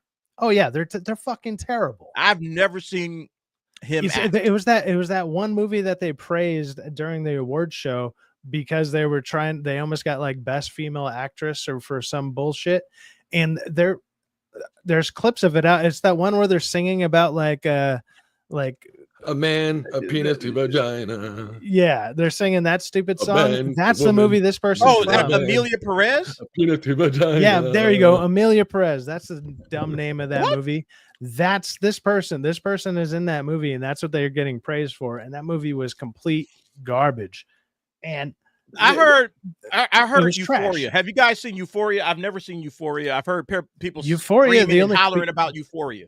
Only people I know from Euphoria is like Zendaya and Sydney Sweeney. That's the only two characters. I've never watched the show. There's a crazy episode. In there, it's probably even worse then. I don't remember this episode from this person from it, but there's some good acting in Euphoria. It's about like teen dramedy and like, you know, teen drama, like them having sex behind each other's back. I'm sure it's good if She gets- you like that it's- kind of she's- garbage, but sure. But it's good acting. Like where City Sweeney's in the bathtub and she's got it covered because she's hooked up with this guy, but the dude's actually hooking up with some chick in the bathroom while she's there. She's like, oh, trying to be quiet. Look, But I the don't think it acting's really matters. good. I've never seen this. I person. don't think it matters the acting ability. I don't think that's going to be a problem, whether good, bad, or whatever. The fact that you're trying to cast a man. Oh, but she identifies as a woman. I don't care about all of that crap. This is a dude, all right? This is a dude, and you're trying to put a dude in for Princess Zelda. You're going to destroy the movie before you even take one frame of footage. You're already done. You're finished. Yeah, Gamers ain't going for this shit. I'm sorry. They're just not going for it. That alone is, for one, will destroy the hype of this movie instantly. The other thing about it, they're casting it off of one picture that this person took, but that obviously clearly is filtered, because if you look at any other fucking picture of this person, it's the most obvious man ever. They have one picture where the lighting's just right, like their cheeks are sunken in. She looks like, or the dude looks a little elfish. It's like, how many actors and actresses out there kind of have that kind of like sunken in face, that heroin chic look? Yeah. The Ozempic face going on. They kind of just look like that naturally now. But you look at any other fucking picture. Any other picture of them. I think he's been getting more surgery. Hold on, I got to go get a spoon for my Frosty. I'll be right back. I think he's been getting more surgery. Obviously, that's what people do when they transition, because I looked at a picture of this person you need more. the other day when we were talking about it. All I just want to see if it was bad. Have you tried all of it yet? Because you need fucking more. But look, you know, like they're starting to look more, which is, again, they're upset because Trump made them put male on there. Do we have to be understanding that this is going to be eventually in the movies? Elliot Page is going to be in fucking what's the upcoming movie I want to see? The Odyssey. I don't hear anybody complaining about that. We know Elliot Page previous Ellen Page was a terrific actor. Now I'm curious to see how Ellen, back in the day, who was a chick, is going to play Elliot as a man. And it's going to be, if you're going to be a fucking fantastic actor, pulled off. And I'm 100% that Elliot Page can do it, because I saw what Ellen could do. I don't know what this person can do. If they're a decent actor, I don't think Zelda would be the right move for it. I think they should wait, because Queen America's coming. And when I was looking at the picture side facts, this dude got a very good fucking tit job. And I was like, holy shit, those are some crazy fake tits. They're getting more surgeries as they go along. We saw like two pictures. Now I saw like more recent pictures to where they're starting to look. Zelda is a princess, but I'm not going to sit there and fucking advocate for that shit. I'm not going to be. I'm not going to advocate for it. But I'm not going to be against it if it happens. If it's a good, I'm absolutely going to be. I'm going to absolutely be against it, because it's bullshit. I think it's fucking stupid. I don't care how good of an actor you are, whatever. For one, you're not. You're simply fucking not. It's the gayest shit ever. It's just gay with extra steps, and you need to stop that shit. If you're not a great actor, this person, they've been nominated, so obviously they're a good actor, but I don't know how many films they had before this to get I don't care how great. I don't care if this person is the best actor in the world. It don't matter. It doesn't matter how good the actor is. Okay, let him play Link. He can be Link. That's exactly. Hey, there you go. The problem is, when I was just telling Cyfax, the person got an extremely nice tit job within the fucking past couple of months. I don't care. You could put a nice tit job on a dog if you wanted to. Doesn't mean how good they look. Jesus Christ. No, I'm saying, does Link have tits? So he couldn't be Link, because now I was saying, put this person for Mikola and Elden Ring. Still a terrible idea. But now because he got a crazy boobs, and I'm like, well, now it limits itself. It shouldn't have got these crazy big boobs implanted, because now it limits itself to where it can only take female positions. It can't take an androgynous position. If you see the pictures of it, then you're just not. Then don't take any position, because you fucking suck. Get out of here. Get the fuck out. Just get the fuck out. You ruined your future. Good job. Get out of here. Crazy big, you got some crazy fake breasts, and now it makes us have to pick this person as a female when. It's no, it's not. You don't have to. You can just simply not hire them. It's the That easiest true. solution. That too. That either they're not going to get hired or they're going to only be hired as a female. So they kind of put themselves in this corner doing that. And in my thing would be, is, hey, look, you might want to get the knockers, the silicone, some of it drained out, make them like an A cup, maybe a B, because right now they're like fucking E's, and I'm like, Wait, what are you talking? Well, I don't even know what you're talking about. You see this picture I put on Twitter? I said, hold up, Hollywood. No. I said, hold up, Hollywood. This person could be Rockefeller. Just stop. You're backing yourself into a corner here. It's not a good look, brother. It's not a good look, brother. I'll fight every day. You know. Let's move on. I'm bringing this up just to say this ain't the move, Nintendo and Sony. This is not the move. If you are ready to destroy any chance you have of having a cinematic universe with Nintendo characters and games, go for it. You're destroying everything. That's all I got to say. It's the dumbest thing I've heard in a long time. There's a lot of people, obviously, on certain sides that want to cheer it and on and everything. They can do what they want to do. I'm telling Nintendo right now, you are destroying any possibility of having a universe if you go forward with this. They want Anya Taylor-Joy. They want Anya Taylor-Joy. Listen to like I've been saying. Listen to the fans. Yeah, of course you want Anya Taylor-Joy. When you hit him in the head with a can, he blinks. They fixed it. Listen to this right now. If you are about to hire this person, stop. Wait for Elden Ring. This person can have a big fucking blockbuster thing in their moral or whatever. You can have a block right now.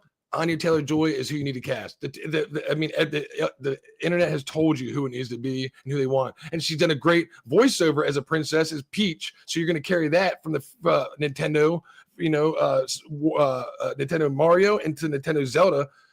You got the chance right now to fix this and course correct it. You need to go ask Anya Taylor-Joy how much money she wants because she's a fantastic actress. So that would fix it.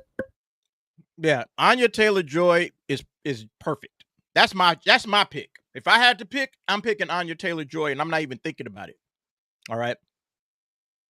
Yeah, no trans. Yeah. Again, man, that's a non-starter. All right, Zelda got to be a female. Period. Harvey Weinstein breaking out of jail. That's a non-starter all day, all night. All right. Yeah. No, I wouldn't cast Schafer at all, to be very honest with you. I would just like, nah, this is going to be negative on the film. Look, that dude can play whatever he want to play in somebody else's movie. I would keep him away from franchises because it's a lightning rod right now. Just a lightning rod. It's just going to, it's just going to mess your shit up. That's it. That's all. Yo, yeah. To me, it's a no-brainer. All right. As far as I'm concerned. All right, but let's look at this. I put a meme on Twitter. It's you need to check it out, D. It has I'll check it out later down the line. Yeah, let me hit you. Let's talk about this. Ta-dum! I know you guys had did your ta-dum thing. My bad, I missed it. I wasn't feeling right. But let's talk about it right now. Stranger Things season 5 release got split into 3 parts. Why? Why not just release it? Because they want to build hype. It's the final season. We got to do this. So we got 3 parts of the final season, and it's going to hit at 3 different times. What did you guys think of this when you heard the news? So this is actually the thing that I was the most disappointed in with the announcements of this stuff, because the last season that they dropped, it was like, I believe it was May, and then like the second half dropped in like June or something like that. So they dropped like half and half, and it was only like, I want to say 7, maybe 8 episodes. I think it was only 7. So it was a really short season. But when they announced this, I was expecting, I was like, oh, cool, maybe we'll get this in July. And what I kind of noticed, that there was actually a theme to the announcements. Each announcement was later than the last one, other than like what's it called? One Piece. The One Piece thing was just kind of up in the air. They're like sometime in whatever. Like it was kind of ambiguous, but everything else was kind of in order. It was like, this is coming out. Then they released it in the order that it's going to release. But then they were like, oh, it's coming out November 26th, and then basically Christmas, and then New Year's is the finale. I mean, I like the idea of a finale being the start of the new year. That's kind of that's not bad, but announcing it so early, I didn't care for it. I don't hate the idea of the way they did it. I just hate the fact that they're dropping 4 episodes, then 3 episodes, and then the last episode. Like, why not just have like a bigger I don't like that. like season or something? Yeah, I don't Well, like that. especially because like Netflix is known for the binge watch material, right? Netflix is known for boom, let's drop it all at once. I understand the reasoning behind it, and that's why a lot of these other places are going. They're doing all the advertisements and stuff like that. It's because if you want to watch our stuff, you got to keep it going. And the idea is to keep you subscribed for longer, right? But it's like everybody and their mother already has Netflix, so nobody's like Netflix is probably the one thing that I'll probably not cancel. I've just had it for so long, I just leave it on. Right. But I've canceled and renewed plenty of other ones just for X amount of time, just to watch something here or there. That's no problem. But Netflix, I'm like, there's always something to watch. Even if it's on repeat, it's something I fall asleep to just to put on something I've already seen. Netflix, I'm like, all right, look, Netflix is basic cable at this point. You know, it's like you get this no matter what. You pay your $15-20 a month. You have all this to watch. It's all good. And sometimes you get some good stuff. Sometimes you get bad stuff that comes out, but you still have most of your main stuff that's out there. I just didn't like the announcement as far as like the way that it was. I felt like it was too early, but I understand this is probably their one event of the year type of deal. I guess you got to have something out there, but whatever, you know. But I'm still looking forward to it because it gives me time to rewatch. I'm gonna rewatch all 4 seasons again, just to keep it fresh in my mind, and maybe even make content off of it, like just do week by week type of deal, like do an episode a week or something. Sure. It'll give me time to knock that all out, and then also to do a deep refresh on it. So I mean, that gives me time. That's fine. I mean, I was just gonna rewatch season 4 because season 4 was great. Yeah, I wasn't a big fan of the middle seasons, 2 and 3. Yeah, I 2 thought and 3 were kind of weak. 1 was good, 4 was good. I'll be honest, man. I'm kind of done with Stranger Things, even after that season 4, which I thought was good. I'm just kind of over it. I'm like, all right, whatever. It's about to finish up, so cool. Rockefeller, If it's you down for some Stranger Things, man? You about to get this? So I like the way they said it. I haven't seen Stranger Things except for like the first 2 episodes. Me and Sci-Fi's gonna start watching. He's gonna buddy system me the Netflix. You know what I mean? And I think it's a good way of actually putting it out there. Because let's say the first 4 episodes are good, like the first 3 episodes of Andor season 1 that I loved. And I was like, wow, this is fucking awesome. If you don't binge watch it, because not everybody's into binge watching, like I suggest about Andor season 2, don't pick it up and try to watch all 12 episodes in one day. Don't do that. Give yourself time to watch 1 episode. Well, everybody got different timetables. Everybody got like I do a lot of binge watching myself because I don't have a lot of time. Like when I got time, I got time right here. Let me just knock the show out. But 4 episodes for somebody like me who hasn't seen the rest of it, I might watch this. If I like it, be like, you know what? What about the other seasons? I'd have time to go back and watch the other 4 seasons up into this until December 25th comes out, when Christmas, when you're gonna be with your family. Be like, have y'all seen the fucking the finale? Oh, I love it. You want to watch it tonight? We're all together at the family. Yeah, we should fucking do that. Let's watch the first episode together. You know what I mean? It'll probably be getting families back together because everybody's gonna have a Netflix account, like Sci-Fi just said. You'll probably be with your family members if somebody's going to be talking about the first 4 episodes. And you know, the new 3 episodes are dropped tonight on Christmas. We should not the next one, the day after Christmas morning, if you guys are still going to be in town. Watch this blow up. And then New Year's be the finale. It'll probably be one of the biggest stream finales ever on a stream. There'll be watch parties to watch it on New Year's Eve that lead into New Year's itself. People will be like watching it and then give themselves like 5 minutes to celebrate New Year's.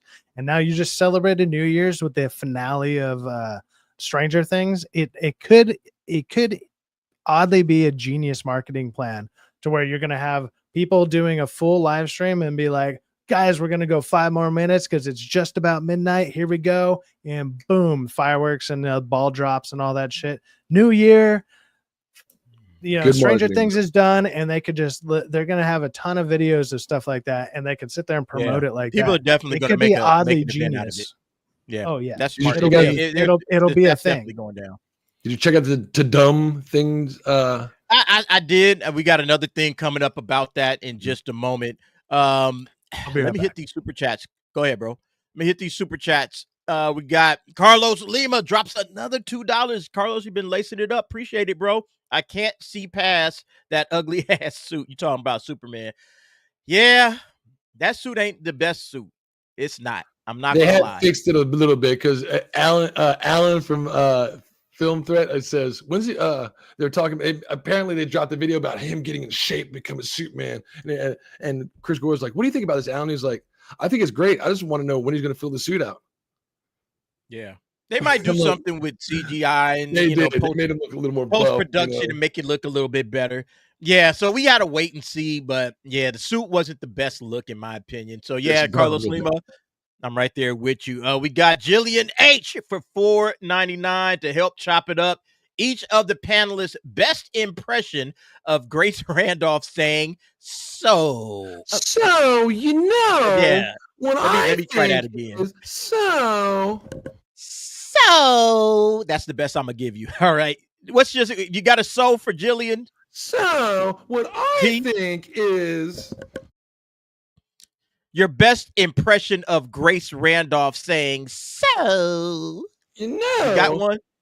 So I don't know how that woman's hair is so fried, dude. And she was supposed to be a good writer back in the day. Like her hair is fricasseed. Man, she just Grace Randolph is a character. That's all I got. Grace Randolph is an easily. She still ranks higher. Wait. Are you giving us a rating? Still ranks higher than Sweeney. She still ranks higher. And y'all roasted me in the chat. You better get on it. Hey, Grace Randolph. I think Grace Randolph got a nice body. Low key. And she's tall. She's like 5'8". She can get it. She can get it every which way. Did you just say Grace is rated higher than Sweeney? You know what Grace Randolph is? Every day, man, T loses more and more credibility. Every damn day. This dude loses more and more credibility. What the hell? Let's move on. Shout out to Carlos Lima. I think they should go with a lesser known actress for Zelda like Isabella Sermon. Yeah, I saw the who is this? There's a lot of options for Zelda. Let me bring this up because I didn't really even go through this. There's a Collider article. Oh, she's a cutie pie. How old is she? Because you want to go with a younger person. She looks like she's on the young. Let me see Wikipedia. How old she is. Because you want somebody, but she might be too young. Rockefeller, no. By the way, somebody asked for somebody's impression of her. She's like, 18. so she's terrible. Right. But I think I finally I wish I was here for it because I was still listening, but I think I heard T's worst take I've ever heard in my goddamn life. You did. That Grace Randolph is better looking than Sweeney. Well, that's some bullshit. Obviously, come on, you don't know how many, dude. You're. I'm not gonna lie to you. You're kind of throwing stones in a glass house right now. But I'm not gonna slime you for it. But I want. Maybe we should get see if we can get Grace Randolph's bathwater for T instead of City Sweeney. It's gonna taste like depression and fucking just teenage drama, dude. What the fuck? Oh my god. Takes one. Yeah, Isabella Sermon. I don't know. She looks. Is she? How old is she? 18. It says. I think 18, it says she's been in the business since like 2018. That's too young. I'm not even going to look at it. Maybe if that's young Zelda. Maybe I guess I don't know, but yeah, way too young. Princess got to be pushing 30. Not there. Yeah, got to be at 20s. All right, mid-20s, something like that. But look, I was looking at this, and thank you very much, Carlos, for the $5. Here's where I was kind of going over these actresses that would be much better than Homeboy. This is what I want to hear. Yeah, show me some options. That's what I don't want to hear. So the first one they come up with is the dumbest one, right next to it. Stop it. Look. But hey, look. I said this on Twitter. They talking about this dude in order to sell us on this. You know what I mean? Like they're gonna be saying, "Oh, Hunter Schafer." Everybody gonna be no. All right, what y'all think about Rachel Zegler? and they're You could gonna be, add and we other all shirts. gonna be like, You all put Rachel "Damn, I guess if you got to, if this is what we got to deal with, at least Rachel Zegler is a female." Okay, but I don't think either one of those are good ideas. But yeah, so Rachel Zegler, they came up with Emma Watson. I think Emma Watson is too old at this point. Melina. She might be a Elden little Ring. too old. She's Yeah. Elden Ring's Melina for A24. So go out Yeah, there, Elden Ring. I'm not Cast feeling her as that. Melina, main actress. What do y'all think of Anya? I feel that Shalatra. Is that how you say it? From The Witcher? The chick from The No. Witcher. Yeah. Yeah, No. sure. She Not dark doesn't hair have like that. She doesn't have the straight enough jaw, like because elves have that. Like they have sharp features, like all Yeah. the, like they have that. Like her face is too rounded. She's a pretty woman. Don't get me The wrong. way she But Well, plays she's it, attractive, but You want elven features, which is a lot of sharp angles and stuff, and that's not working here. this character she plays is similar to the way that so yeah, that's why she's you get getting. this Yeah. vibe, yes, from it. All right, so we already know about that. We just There's the picture side effect. that. There's the picture Negative side effect. 5,000. Ain't gonna make picture. No, Zelda What Williams. about this person? Legend of Korra, I guess, did the voice. Zelda Williams. You got the name for it. you know who that is, right? No, No. who? That's wait, it's Robin, Robin Williams. Williams' daughter. That's Robin Williams' daughter. Yeah, I knew that. But Really? I don't recall her being in anything. She was in Legend. She's a voice actress. Yeah, so why? I guess just because she She her doesn't name look is like Zelda. it. Like I said, you Yeah. still need much more sharper features. That's why, Yeah. what's her? God, why am I blanking on the name? The girl who played Galadriel, the woman. Why am I blanking on her name? I forget her name. Even Florence Pugh. No, still No. too rounded features. Too rounded. Yeah. Too Way too chubby. Too compressed. You Way know how I too feel about chubby her. for the role. She's a mid. Don't you tell me any other. That's mid. I think Compares to Florence Pugh is Florence Pugh is cute. Dude, a lot of these Dude, girls, don't she's- get me wrong, they're very cute, but they don't have that elven feature look. There's plenty of people out there that Yeah. have that naturally. Yeah. Hype Like I is- was joking around earlier saying like heroin chic, but at the same yeah, time, hype is- there are people who have that naturally going on. What about Like Sophie even Turner? This is at least closer. Yeah, you know but what? The pictures we saw It's her still lately it's with still blonde too hair, big. Like this looks like a she lot could be better. Ganondorf's wife. If Ganondorf had a wife, there you go. That's what She's you got. more- Like she's she more could look like manly she'd be than, Ganondorf's wife. Like Hunter that's Schafer. like that kind of face. Yeah. Who is she supposed to be? I don't even think Ganondorf has Talking one, about but top 10 choices Oh, for Zelda right possible now. Zeldas. This is on Collider. Collider's top 10 Zelda picks. I'm gonna tell you who could be a Zelda. I can see Sydney Sweeney being a Zelda. Totally see that. Kind of short. I don't see that either. She's kind of I short. I actually Her don't see that. That's one I could actually disagree with you on. Yeah. face is All right. Way insane, too rounded. Yeah. Now, You want somebody with Bash him up. I don't know who this person is. I don't know how to say her name. how do you say it? Not It's man. Seorsi. Circe? Ronan. Isn't it Circe? It's I either have no idea. Seorsi or Seorsi. I think it's Circe. I don't think that face looks right either. Eli, I've been here with you the whole time.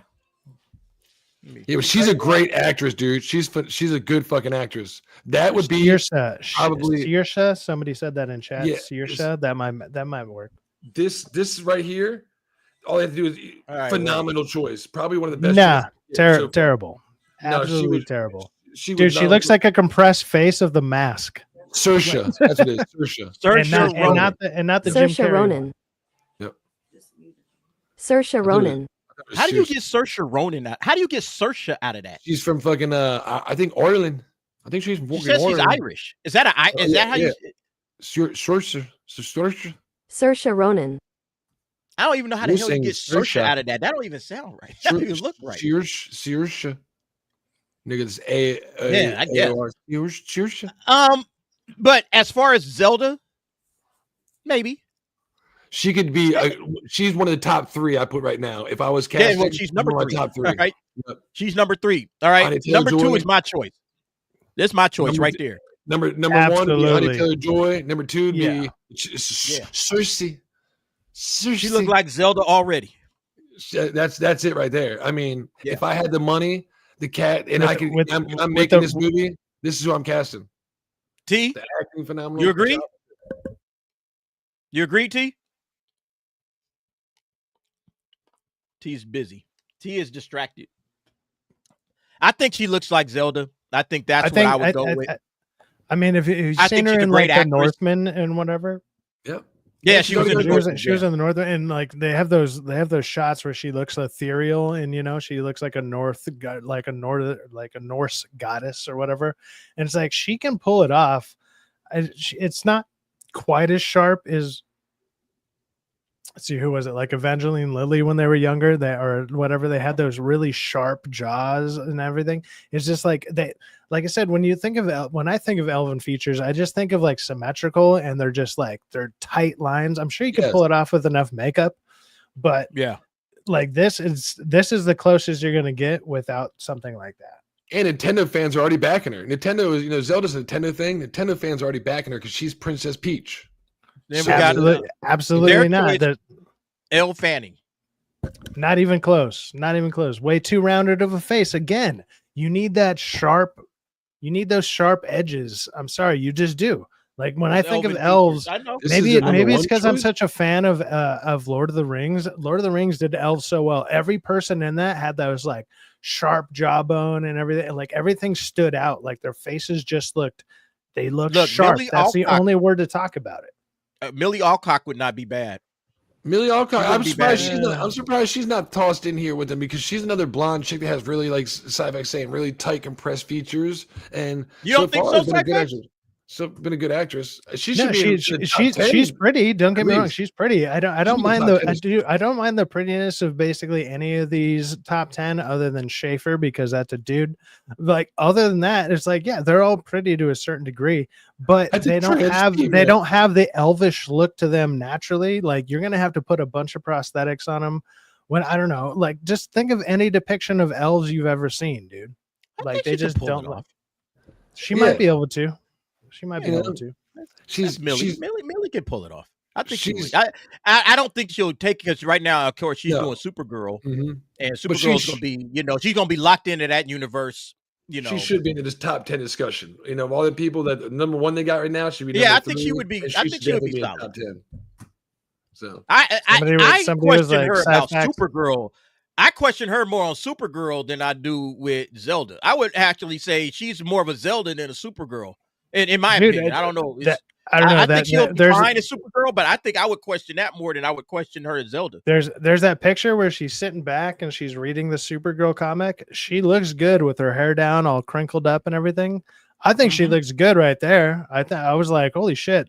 I thought she kind of looked like she had a predator face, like her, like the alien, the xenomorph, like she in House of the Dragon, like her face is like kind of misproportioned because her hair is always pulled back and her face is just so prevalent.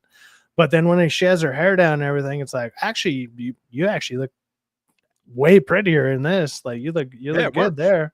And she wasn't a bad actress in I'm gonna call it House of Thrones. What the hell is it called? The House of Dragons. It's House of Dragons and Game of Thrones. Yeah. When she the parts that she was in, when you're holding the knife and she was burning it, the part she did a pretty good job. She was fine in the role. That was never the question. Yeah, it's just the script that she was given was not great in the second season. All right. Yeah, I do. Let's move on. It's time to talk a little anime. Sorry, T. Let's do it to it. T, you ready? Let's go. Solo Leveling. We talked about it a lot when it was out. It was not the most streamed anime series of the year. Can you believe that? Can you believe that? And I was stunned when I saw this. But then when you see who is the most streamed anime, it makes sense. One Piece? Any guesses? I'm going with One Piece. Probably One Piece. I could see like either One Piece or Dragon Ball being up there. But I think a lot of people were watching Solo Leveling on the back end. Like they weren't watching it through normal sources.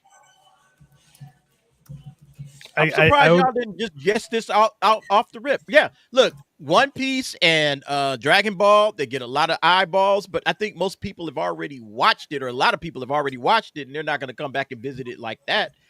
Yeah, so it kind of goes over this. Are you going to go with Demon Slayer? Yeah, and it ain't Demon Slayer either. The top most, viewed, and so it's getting it from this list. All right. the most watched series, you guys probably saw this. Everybody's been talking about it. The top viewed series for the United States in 24 and 25. It runs from September to April. Generally, that's used to be what a TV season was. It started in, September, and then would go all the way through April. That was like your standard TV series or season. Yeah. So it's Dan to Dan. If y'all can beat that, Dan to Dan was the most streamed series of the year. Which when I thought about it, I was like, everybody was talking about Dan to Dan.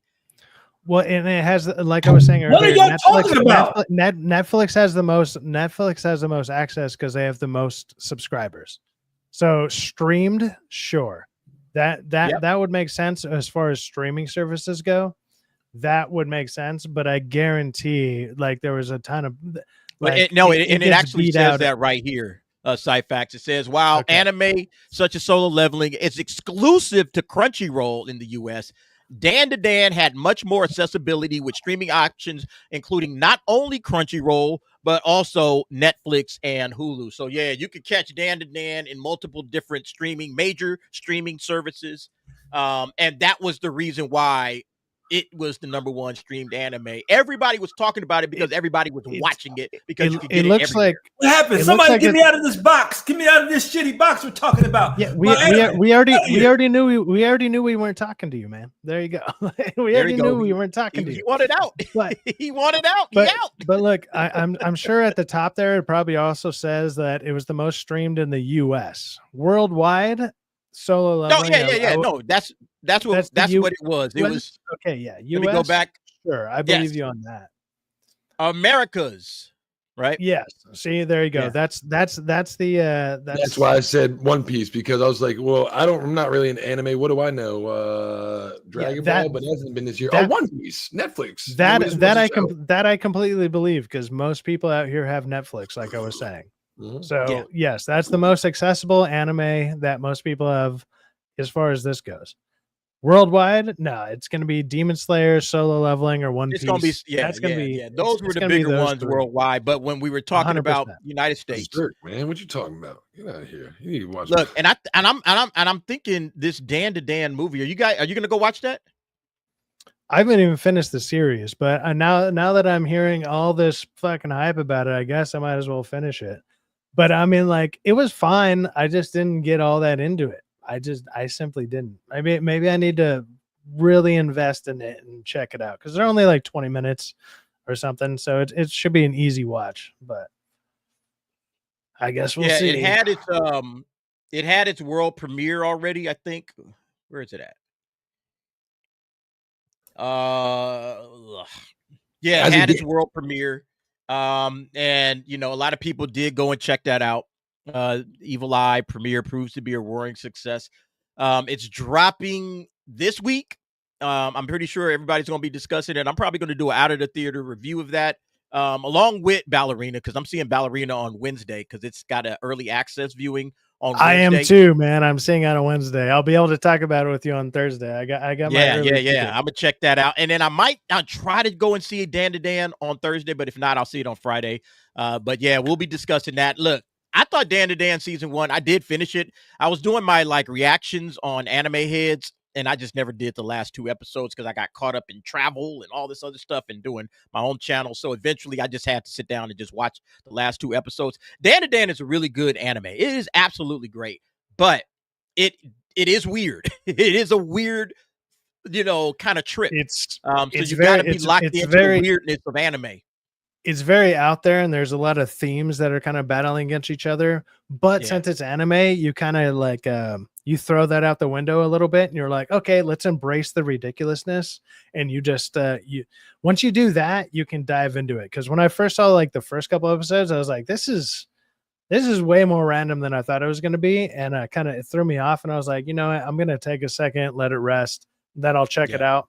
And now that I've heard that it finished, and everyone is like, dude, even it finishes well, everything is good with the first episode or the first season, I'm like, okay, I'm going to go check it out now. So I'm just going to watch it all in one shot, and then I'll probably watch the movie as well. So I got a question for y'all anime heads. I got a story that I've been playing as a gamer that would be perfect for anime, but I don't know if they've done it or not yet. I've been playing Black Myth Wukong. It's the story of Sun Wukong. Have they done that in an anime? They've done that like thousands of times, dude. Have they? I'm gonna say it's like a perfect thing. It's literally the dragon. It's literally Dragon Ball, dude. It's like it's the Monkey King.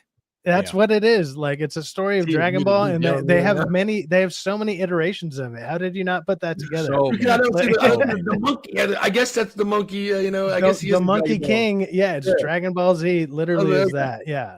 So I guess I'm at the very beginning of the story, playing the fucking video game. Yeah, you should have put that one together, dude. I'm like, wait a minute. I'm like, oh shit, I'm at the very beginning of the story. Hey, if you guys been keeping up with Lazarus, I'm gonna tell you, be honest, I checked out. I checked out after episode 2, mainly because like I'm waiting for the dub, because like the or not the dub, the sub version. I'm waiting for the sub version. I do not like the voice actors. The voice acting is bad. The voice acting is god awful, and that's the only thing available to us on the fly. Yep. And even on the anime websites that I have, it's still not released bad in the sub. And I'm like, okay. I want to find the sub version, because like it looks flashy and good and everything, but I can't get past some of the voices. The voices do not match to what the characters are saying or doing, and they don't have the umph or whatever. It's just, it's lacking. It is lacking, and it could be interesting. I want it to be interesting, but it's simply not. This show is a snooze fest. I checked out. I got to, I think, the 3rd episode, and I was done. I was like, I'm good.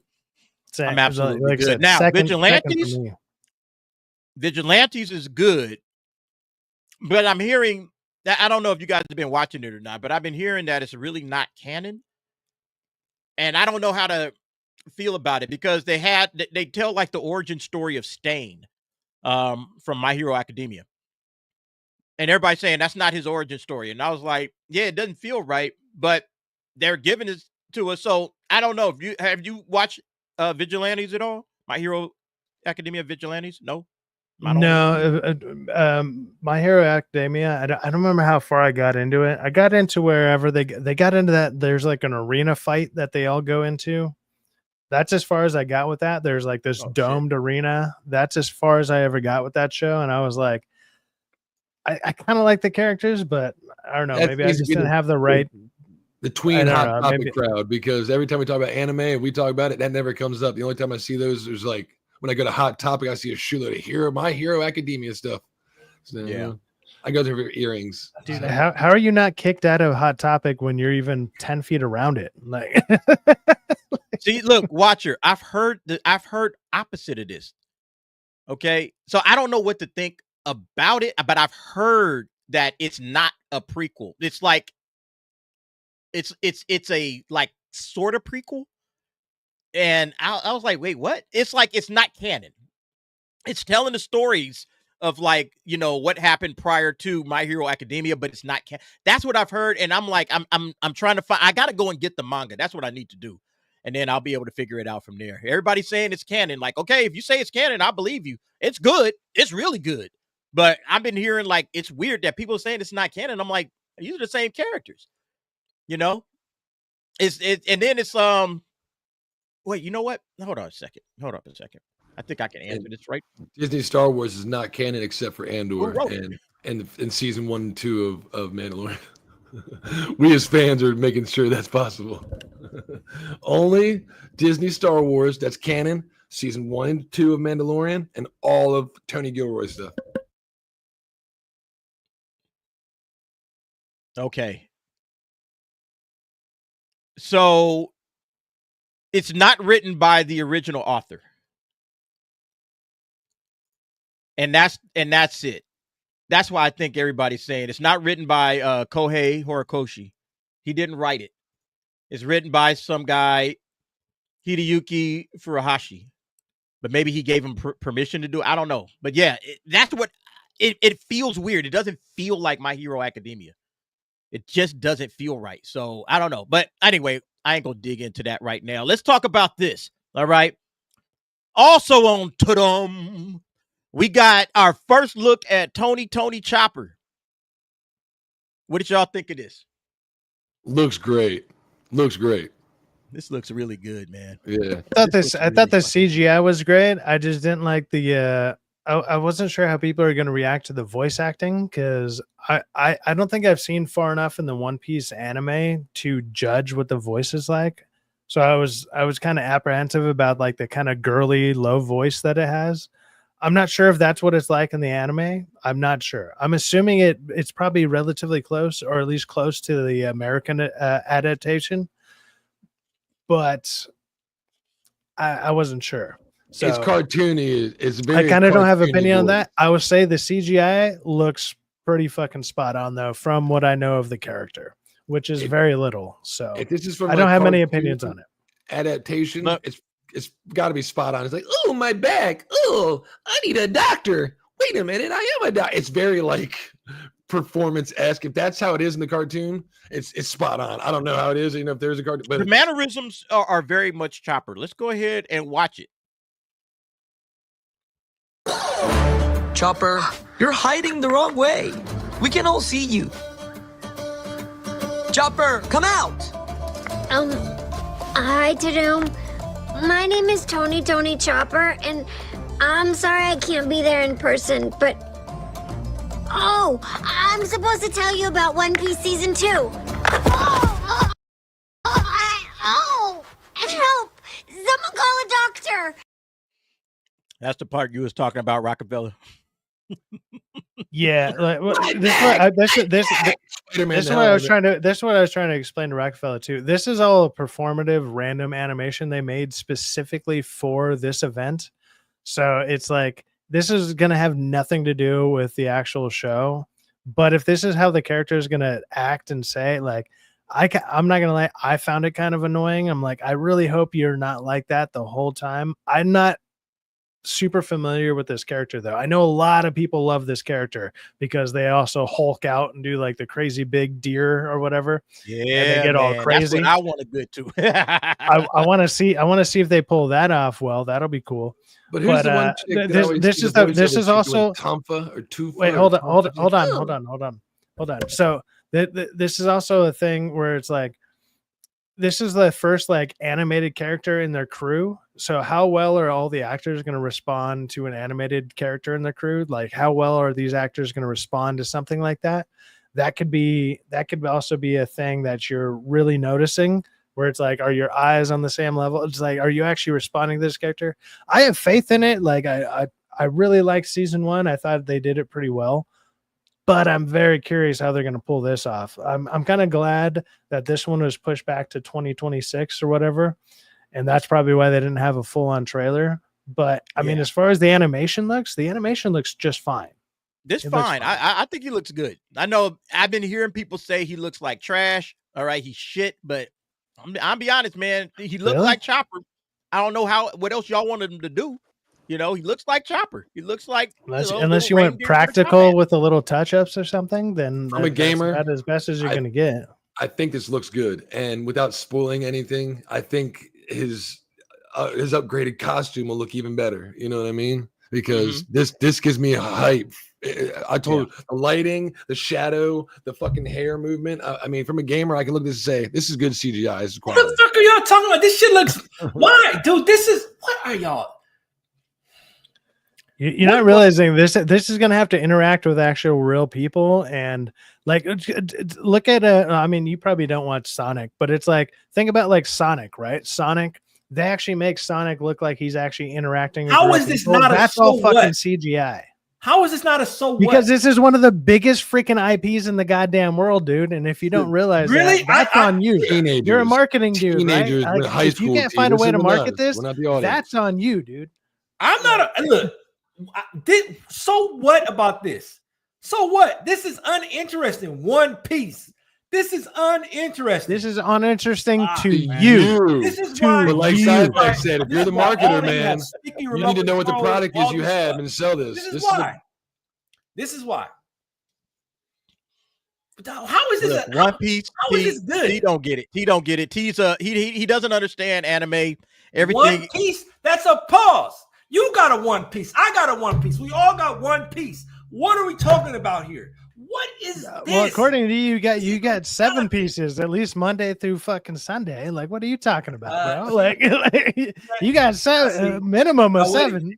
Now I got company. Well, okay. Oh, okay. We can't talk about that now, huh? You see that? You see that? You walked yourself right into that. You walked yourself right into the gallows on that one. That's a no-no. That's a no-no. That's a no-no. That's a no-no. Let me tell you something. It's hard being your hero, but hey, I'm gonna do the dirty job that y'all don't want others to do. It's okay. We know. That's very apparent. Chat, back me up here. Why would I want to watch One Piece? Why? Why would I want that? All right, look, we got one more thing to do, and then we gonna see about this game tonight. Look, everybody's been participating. It's been a great evening, so we are absolutely gonna do another round of Uwu Fufu. For those that want to hang out, should be a lot of fun. Last one went good, man. I like the horror movie one. Why don't you do a Sydney Sweeney? Fucking Rockefeller tried to do one. Rockefeller tried to do one. It was the most god awful one we've ever seen. Like, I'm so glad. Pure garbage. I do it on Elden Ring, and it generated like every FromSoft thing there is. But D, we can actually make one. We can like put our. Oh yeah, I know. You can make your. I'm not trying to do that. So, I'm not trying to do that but tonight. D, if you want to, you can make a Sydney. Is she mid? And put every. You can put 50 pictures up there. Let us talk about that. Sweeney selling used bathwater. I got a question. This isn't about how fly Sydney Sweeney is or any of that. Where are we at as a society? If we are buying bathwater, regardless of, everybody talk about Belle Delphine. Yeah, yep, her too. Anybody's bathwater. Why are we buying bathwater, folks? I know we laughed about it. We had a good time with it. He don't want us to buy him a bar of Sydney Sweeney's bathwater soap. He doesn't want us to do that. Let's. What are we at as a society? I guess that's my question. Have we fallen this far? I actually have a thing of like for this, because this is what's crazy. Like, this is how much like society has kind of reverted in on itself, but also doesn't realize what the hell they've done, which is they've gone back to this point of like sex sells. So even as something like this is something that would be something reverted to sex, right? It's like, oh, I want to drink your bathwater. It's a joke. It's a running joke, whatever. So not only is the internet running with this, but it's also sex sells. Obviously, she's a sex symbol. Whether he wants to admit it or not, doesn't fucking matter. She is to, like, let's say 95% of the rest of the fucking world that sees her. So, I get a piece of that. So sex is still selling, and they market sex. So these companies that are actually doing this are going to capitalize on it, and they're going to do a ton of fucking money. And they're just playing off of basically degeneracy online. They're taking what that is online and they're selling it to the consumers. What people actually want. Oh man, I would like to be able to have a piece of Sydney Sweeney. Who doesn't? Type of deal, whatever in your mindset. Like, here's some of her bathwater, blah, blah, blah. It's there's plenty of people I'm saying, look, that's nasty, whatever. That doesn't matter. The idea behind the marketing is sex sells. Guess what? This is going to work. It's going to sell out within like 5 fucking minutes. It's going to be ridiculous. And it works. It's going to continue to work. And companies like this, I'm going to give them props. They understand marketing. That's the problem. A lot of these companies don't understand the marketing. They don't understand who the fuck they're selling to. They don't understand any of that. These companies do. And they're utilizing that, which is, I don't know, in my opinion, very smart. Dude. Okay. Sydney Sweeney. All right, that's some of her fart bubbles in there. Like, she doesn't. I want to hear everybody's take on it. I want to hear everybody's take on the question: where are we at as a society if we're buying Sydney Sweeney's bathwater and this joint gonna sell out? Go ahead, Rockefeller. We're a bunch of degenerates, and I'm one of them. I've entered the sweepstakes for the Dr. Squatch Bathwater Bliss Challenge to make sure I got me, because there's only 5,000 bars of this shit. I want one to put right up here in the background for us, chat. Just like I'm gonna get us, the Human Torch, maybe Silver Surfer. I'm thinking I'm gonna get Silver Surfer instead. Everybody, I think Chris Gore said it best. These things are just, nobody utilizes soap. They put it there for like incense scent in their bathrooms. And for like, if you're a Call of Duty fan, you got the Call of Duty Ghost one, it's like, nobody ever. I don't think anybody uses Dr. Squatch to actually bathe with. It's more or less just a piece to put on your mantle. And so they've gotten so many of them, they probably just melted down a whole bunch of freaking bars they couldn't sell and just repackaged them with her because nobody uses this crap. It's expensive ass soap. If I get a bar of it, I'm gonna get it. I'm gonna buy one. I want it I'm not gonna use it. Set it up. It's just gonna sit right here. Just to sit it there and there it go. 5 seconds, not 5 minutes, side bags. 5 seconds. Where are we at as a society when this is what we're doing? Oh boy, here we go. Is it time, ladies and gentlemen? Is it time? She's a 4. She's a 4. She's a 4.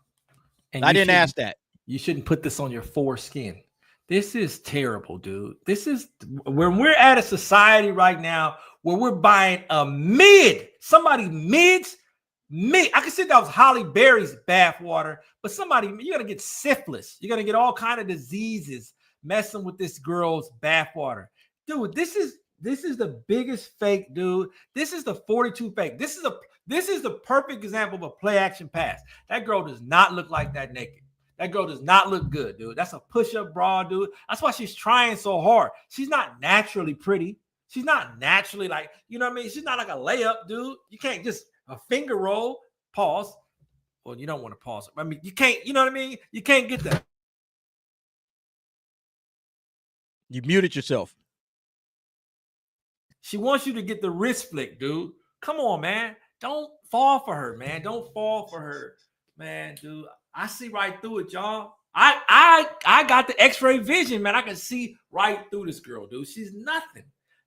I wouldn't even talk to her, dude. I wouldn't even talk to her, dude, if she was the last blonde on earth.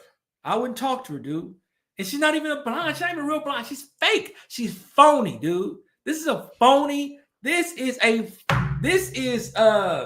Gandalf right here. You got Gandalf Sydney Gandalf. That's what y'all like. She's not hot, dude. She's not hot, dude. While T is living in his delusions. This is not hot for no, dude. This is not hot to T. I would have drank the bathwater from the previous picture. That is not good poon, man. That's not good poon. Right there. I'm drinking it out the. I'm just gonna say glass houses, man. That's all I'm gonna say. That's not good poon, dude. Oh, I want to be that dog. To be that dog for a couple minutes, you know what I mean? Come on, man. Are you going? What's the problem here, T? Look at her. What is that? D, why you going for her? Dude, Pam Anderson smashed that back in the day, dude. You know who smashed that? Tom Brady's baby mama. Pam Anderson ain't smashing that today. I can tell you that. She is terrible, dude. The girl, you know who was smashing her? The girl on The Rookie. The girl on The Rookie, the one who started Dark Matters. The girl that she's like, Hey, T, man, I'm curious. What does Saturday think about Sydney Sweeney's body right here? How about you give us a woman's take? Give us a woman's take on that. Give us a woman's take on that. There's a nice photo right there. It's funny how people keep mentioning what I got going on as other fucking people watch. Well, no, because you always mention what the fuck you got going on. You might as well, I don't know, let one of them respond, right? Come on. I swear to God, man. God dang it, dude. You Them want me calf muscles I don't right, see aren't what they? I don't see what T. I don't see, or maybe I see what T What? don't see, or I don't see what T sees. I'm lost, man. She could play Very a good young Melina lady. Like, too. what is- in what are you Elden Ring talking movie. about, dude? Elden Ring movie can cast her as Melina too. You know, What is I that said not Ronnie the Witch, but somebody said Ronnie the Witch ain't got no titties. And I was like, well, that's What's wrong true. with y'all, man? What's wrong with y'all? Why y'all like this girl? Why you like this girl? She's nothing, dude. She's nothing. Yeah, that's nothing. Take back Nothing. and That's a good shot right there, bro. Yeah, That's nothing, a good nothing shot. at all. If you can nothing that, you wouldn't be a good photographer. They say, bro, I don't need you to if you come in here talking about good God. T is tripping, but he don't want the soap. So sorry, folks, no soap. So she had a couple beefsteaks and send it to me, man. plastic surgery. She has some plastic surgery, dude. You know what? For me, I'm gonna tell y'all It's what it is. always Y'all something wrong. Y'all with him. going crazy for this? But you know what killed this? The internet. The internet smashes that girl. Smashes her. She's nothing, dude. I'm telling you, dude. Eventually, y'all gonna thank me, dude. She is a modern day 4. She's nothing, dude. Probably a high 5. Probably a high 5, low 6. All right, let's get to this right here. Box office breakdown. You know, we always do it every week. Weekend 22. All right.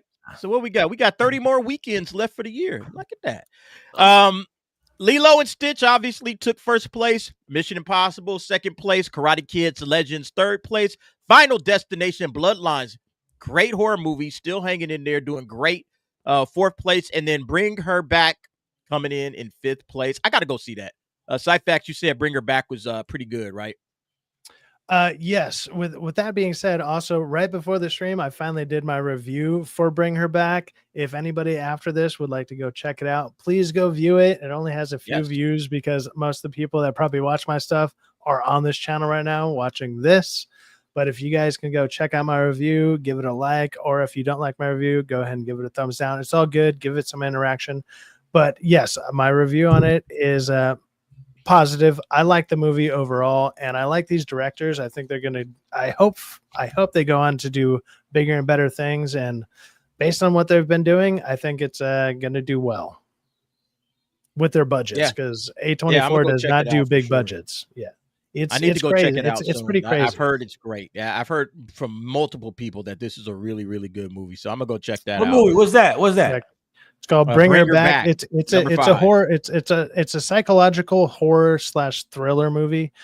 Yeah. If that's the best way to put it. The trailer sells it as a horror, but it's more psychological horror. Like there's very disturbing moments in it, but it's not enough to where I think most people would be turned off by it. So it's not like Terrifier or something where it's just gore porn or something. There's actually a message behind it, and it's really good. I hadn't even heard of it until I went to go see Mission Impossible. Great movie. Go watch it. You want to talk about fan service and good customer service experience?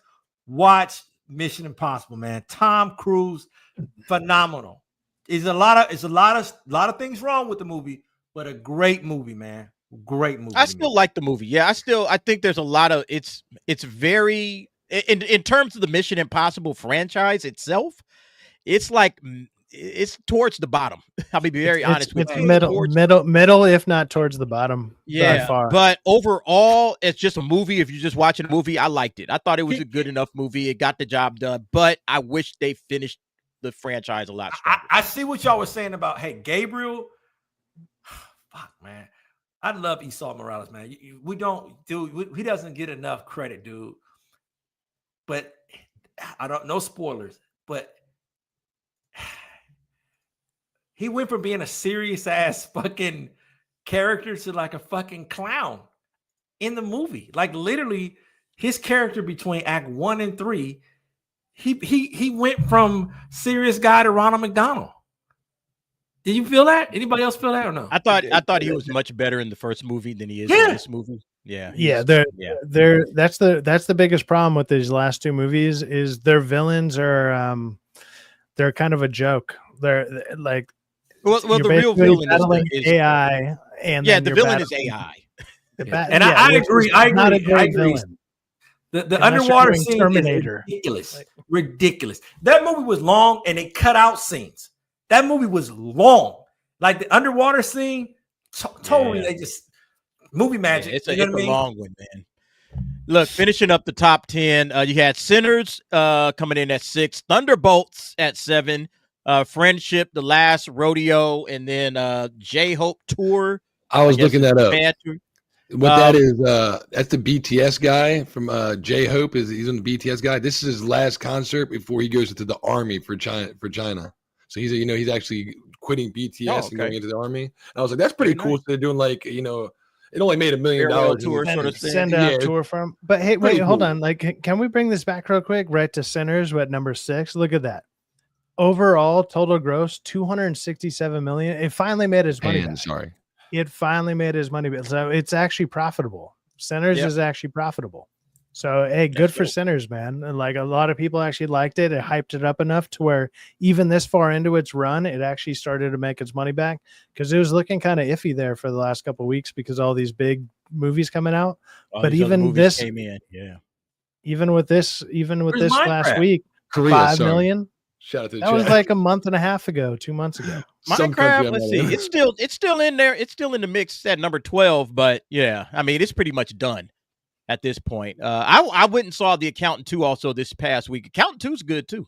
If you like The Accountant, you'll like The Accountant 2. It's a little bit more of the relationship between the brothers than the first one, but Ben Affleck and John Bernthal do a great job.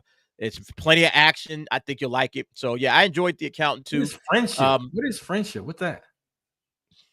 I have no idea. That's the Zach Galifianakis and I can't remember the other guy's name, but it's like these estranged neighbors who become friends, but then they're all awkward about it. It's an indie movie. I've heard it was actually pretty decent. I never actually went to watch it because it's supposed to be comedy, but at the same time, it seems one of those comedies that turns into like a depressing movie at the end. And I was like, I don't want to watch something like that. Yeah, this looks like an indie movie. It's A24. I mean, that's about it. It's been out 4 weeks. It's got about $12 million in the tank. So yeah, it looks like it's almost done. Look, Thunderbolts. I think we're about wrapped up with Thunderbolts. There it is. I think Thunderbolts might creep up to $380 million if they leave it in theaters for another like 2 or 3 weeks. But it's already like dwindling down, and this is it. It's a flop. It's officially a flop. There's no saving this movie. All right. This movie needed $560 million to break even, and it's got $369. Isn't anybody tired of Disney trying to be the WNBA? Stop it. Give us the real NBA. Pause. Just godly, man. This is a girl boss movie, dude. Trying to mask itself as a man movie. Girl boss. Stop this girl. Girl boss is losing you billions of dollars. Girl boss and diversity, inclusive stuff is really getting y'all out of pocket, man. Come on, dude. Out of pocket, dude. Just dumb, dude. Dumb. No argument. Huh? I said no argument from me. And it doesn't need to be, okay, we're shooting in Africa. It needs to be an African American that shoots it. No, just pick the best damn director, man. You know what I mean? And make a good product behind it, man. You can have us as consultants on the project.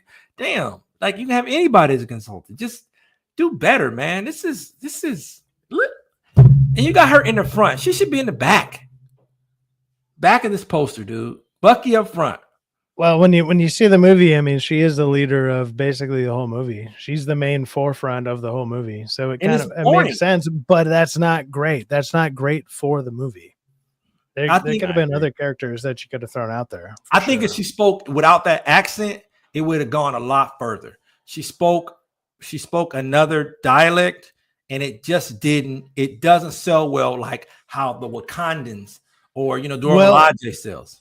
What's crazy is you're supposed to be you're supposed to be an international spy, right? So when you be able to switch your dialect, so she should be able to just talk normally.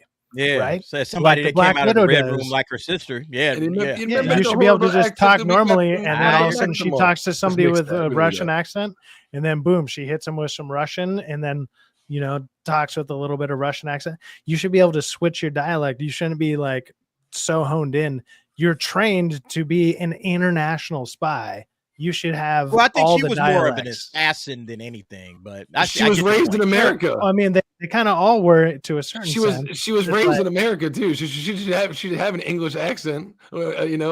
She was remember it's like 4 years. She was raised in America for a few years and then went to the Red Room. The most influential part of time of your life when you're a kid in like the first to fucking third, fourth grade when she was raised in America. I'm pretty sure. No, but then you're raised in the Red Room for the next however many. So she should be able to switch it on and off and go back to. Well, you should be able to train yourself to do that. She's supposed to be able to be an international spy. That's the point of the Black Widows. Does Florence have cakes? Does she got enough cakes for y'all? I don't think she's caked up like that. I don't think she's Harvey- caked up. Harvey I on don't know that if watch. she was at a bar and she was Yeah. interested in me, or like I was like, hey, you want to? Can I buy you a drink? And she said yes. 100% yes. There you go. Again, I think Florence Pugh is a cute girl, but yeah, I'm good. All right, let's hit these last super chats before we get to the game. Shout out to Carlos Lima. Man, you've been doing the most tonight. Thank you, bro. Once again. Oh, wait, no, we already did this one. All right, we already did that one. Thank you very much. I'm sorry, Carlos Lima. You already hit that up. Predon Corpse for $2. T on the floor coping. What? You coping, T? What you coping on, man? Where's the cope? Everybody got something to say to T. T has nothing to say. He's silent. Predon Corp silenced him. Or maybe Saturday did. I don't know. All right. Thank you very much for the two, Predon. Appreciate that. We also got Weekend Wednesday, another 45 Danish krona. Eva Elfie porn star already plays an elf. Very good in all her products. LOL. I don't know who the She hell can't that speak is. English though. I don't think so. I've never heard of her. I don't rock with the Yeah, me either. What are you talking about? I don't know who that is. I don't know who that is. I don't know who that is. Weekend Wednesday. You What's can her give us brother more doing info on that. But I appreciate the 45 Danish krona as always. Thank you very much, sir, for your support for the channel. And then Predon Corpse comes back with another 5. Alyssa Sutherland played Oslog from Vikings. Looks like an elf. Too old for the Zelda role, but she has the elven look. Also, Catherine Winnick Lagertha. Okay, well, let's check that out. Hold up. Let's look. You said Alyssa Sutherland? Yeah, from Vikings. I like her, but I don't know who Catherine. I can't see my damn things in the way. Lagertha. That's a all right. Let me find her best. And a good. She's and a got good those elven. Yeah, I mean when you say elven, when you say elven, this whole cast. I thought I don't know if it was the director or if they were just really good actors that they hired. Yeah. This chick. I always forget about her, but yeah, she did a fantastic job. But if anybody hasn't seen Vikings, yeah, check that. I can see that. I could absolutely see that as a Zelda type character for sure. Definitely got those more pointed features. Very strong cheekbones. All right, jaw, like everything is just like carved up like out of stone. Kind of old, like you said, but Queen America, because again, they're coming up with the Elden Ring movie, so they're gonna have to have some similar but older, and and definitely a Queen America. That's a Queen America for sure. Yep. Nope. I got you on that one, Predon Corpse. Thank you very much for the the $5 super chat. Let me give some love to the super chatters, and then we got more for you. Here you go.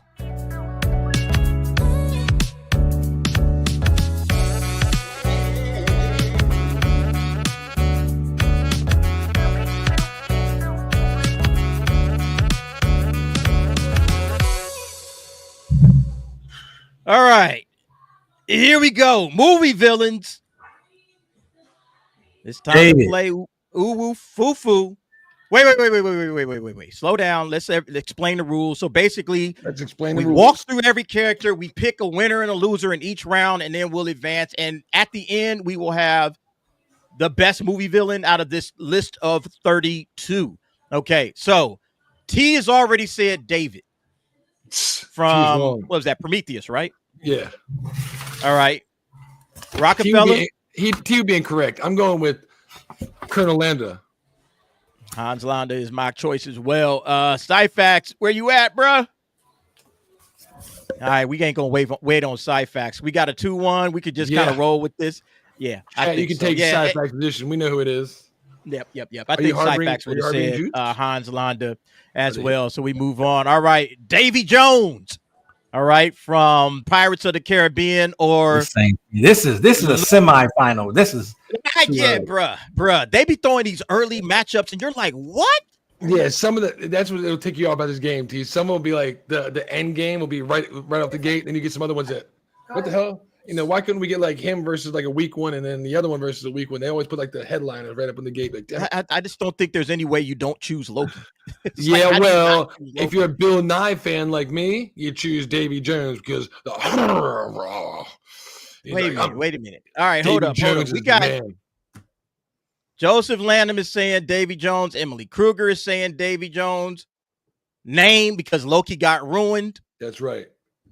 Bootzilla Sure. says Davy Jones. Davy Jones fired Davy Jones all day. If you're a Bill Nye fan, you know what time it is.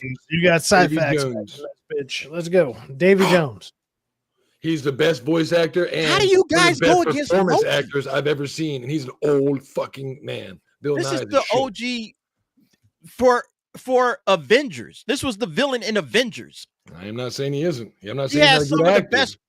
best speeches. He gets T, who knocked you out on got? his out. T got to bounce. But before you bounce, T, can you give us a definitive?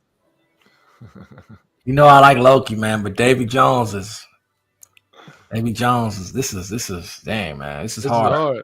That was the best CGI before its time, and Yep. then it still holds up to this day, which is insane.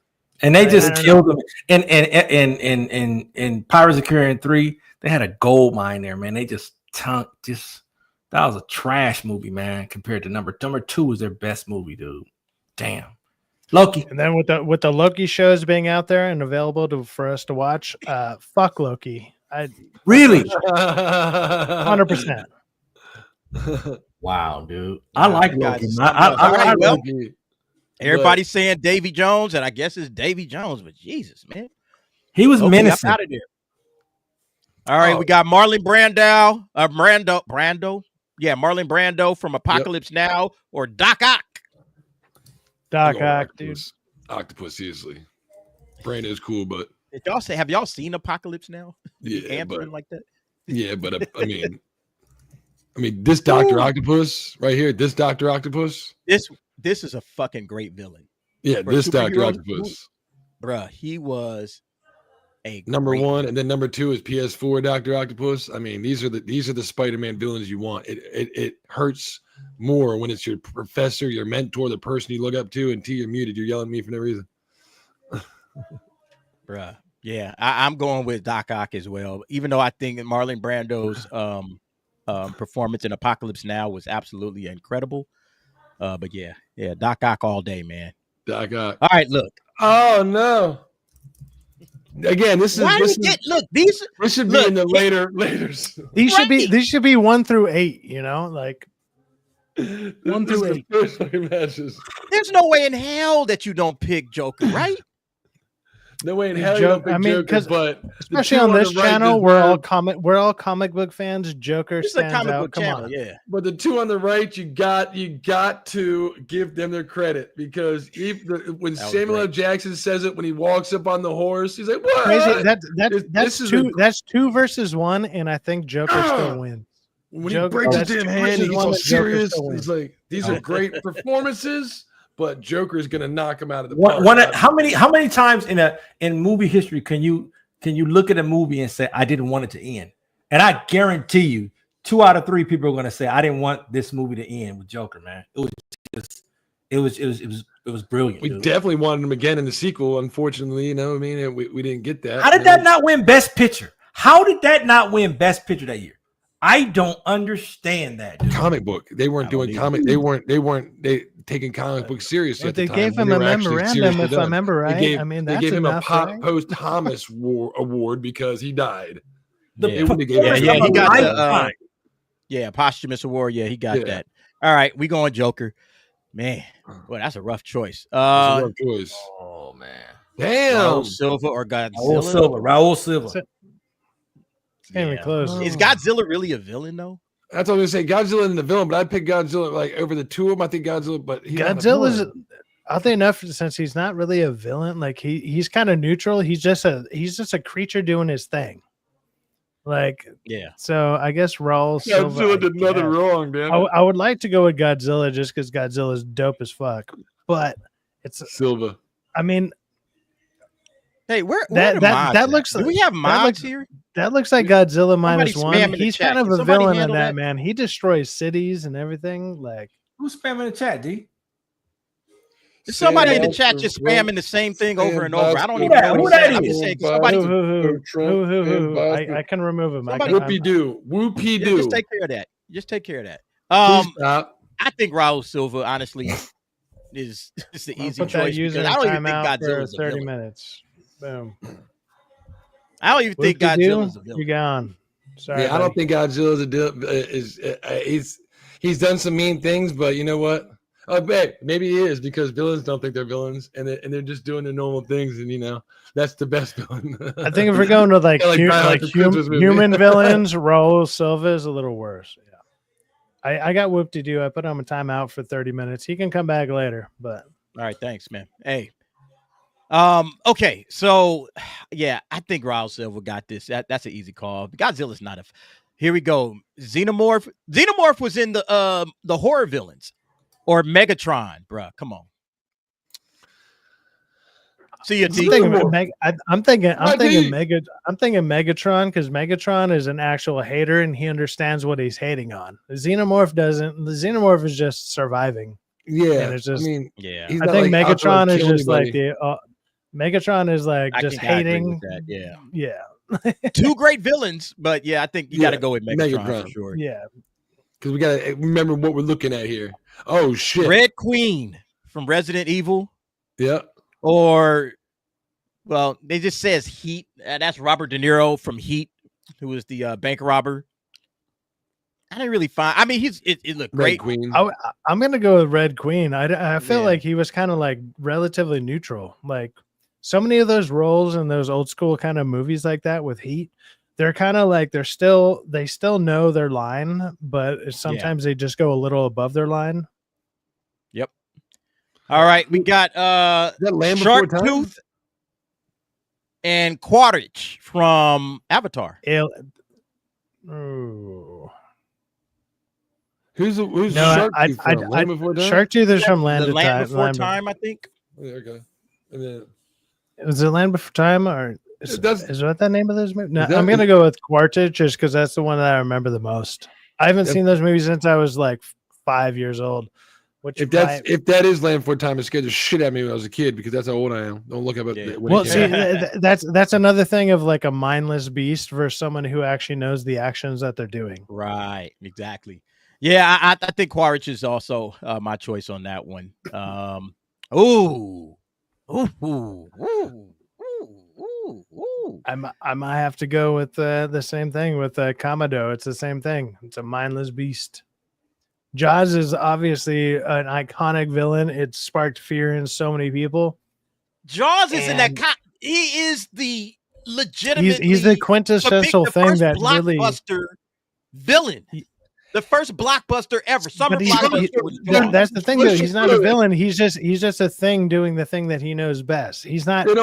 He's not meticulous. He's not meticulous. Commodore. Jaws knew what he was doing. Jaws knew what he was doing in that film, sure, but it's like Commodus is a legitimate asshole. Commodore knows what he's actually doing. He's an actual asshole. And you put mindless beast versus something like it's the same. Somebody who's got drive behind it and wants to do it because they're fucking. See, if they keep putting like mindless beast versus the actual villain, yeah. Well, I mean, look, that's a good way to get rid of some of these mindless beasts. Just put them up against an actual person. Yeah, Hannibal Lecter. Come on, this not even a choice. Yeah, that guy was like, yeah. There we go. Oh shit! Here we go. Or Voldemort. Obviously, that was from what was that movie? Vincent was from Crash. It was Collateral or Crash? That was Collateral. That was Tom Cruise with the Jamie Foxx. Jamie Foxx. He looked funny as shit. Or Lord Voldemort. The silver hair like that, he looked funny as shit. That's not a wig at all, y'all. In case you didn't know. Oh no, Voldemort had like generational hate behind it. Like Voldemort might be. I think Voldemort might win on this one. Voldemort is the man. That's a whole lot of hate going on years and years and years to the point where you had to split your soul into 7 goddamn pieces just to come back just to go hate on the same fucking person in the same family. That's generational hate going on there, dude. Like that's a whole lot of hate. Look, can we just quickly? Yeah, because Thomas Nazareta is like, wait a minute, Tom Cruise is a villain in this movie. He was. That's the range of Tom Cruise. Yeah. Tom Cruise has so much incredible range. Some of the roles that even when he's a villain, you want to like him. Like he was a likable. I liked his character. He was a really, really good villain. He did the job. Intriguing. Yeah, bro. He was scary, and he was also like you liked him. It was like you was kind of low key rooting for him. He's a good villain. He was a great villain in Collateral. If you haven't seen Collateral, go check it out. But I mean, come on, Voldemort versus. Have they announced the Voldemort actor yet for the HBO show? Because this is going to be a hard. No. Well, remember the first book. He's only like on the back of Professor Quirrell's head. Yeah, So I mean, I guess you don't have to cast. I don't know if they're going to cast a dude to play, or they're just going to use some CGI. And it'll be hilarious if they choose a black actor and they white face him. Oh, please do it. It don't matter. You better pick the best actor because that's going to be a hard performance to top. So good luck. Ooh. Imhotep or Rasputin? I don't know what Rasputin. Imhotep. I'm going with Imhotep. Yeah, me too. Just because I don't remember where Rasputin's from. I mean, I know him from. I don't know who Hades is. Hades or the Demogorgon. You don't know who Hades from? Not you even don't know Hades? You don't know Hades? No, I know who Hades is. They said 80. I don't know why they put aid or AD or whatever. They just misspelled it. Yeah, they misspelled it. Yeah. Oh, Hades 100%. Yeah. The Demogorgon isn't even a movie villain. It's a fucking television villain. It's not just that. It's like the lesser villain of the show. Ooh, Lashif from Casino Royale. Hey, look, Mads Mikkelsen, one of his best roles. Great fucking movie. Probably my tied for my number one favorite James Bond movie. Bond, yeah. This and Goldeneye are probably. I can't figure out which one's my favorite, but he's going up against phenomenal. Jigsaw. Go with Saw for one. You got like I don't know, 11 movies to pull from. Like that's what I'm saying. He has longevity. You gotta go. Yeah. Don't you have to go with Jigsaw? I think you got to. Yeah, but don't discredit my boy over here on the left because that's a phenomenal performance in Casino Royale. Oh shit! Come on, man. We know who's gonna win this, but why put exactly? You couldn't have put Agent Smith up against some dinosaur or some shit. Ooh, foo. You need to hire me to go through and moderate these top fucking these number one. Yo, this is Vader, and like, look, I've been on this channel long enough to like Vader probably going to win. I'm not the biggest Star Wars fan out there, but at the same time, I respect the original trilogy just as much as probably anybody else. But yes, Vader. Scar or the Predator? Ooh, Predator's definitely a villain. Scar, I mean, Scar. That's it. That's the thing, though. Like Scar wrecked a lot of childhoods. Yeah, Scar's an actual villain. Predator is just out there for sport. Like Predator actually can respect you being like, if you're not worthy of hunting, like he's not gonna kill you. Scar's like, if you're in my way, I'm gonna kill you. Yeah, long live the king. I think Scar is actually more. And he'd kill younglings too. Brother. So I think he killed his brother and tried to kill Simba. Yeah, try to kill the younglings. Yeah, look, that man's gonna go far. All right, Davy Jones. We on to the next round. Davy Jones, Commodus.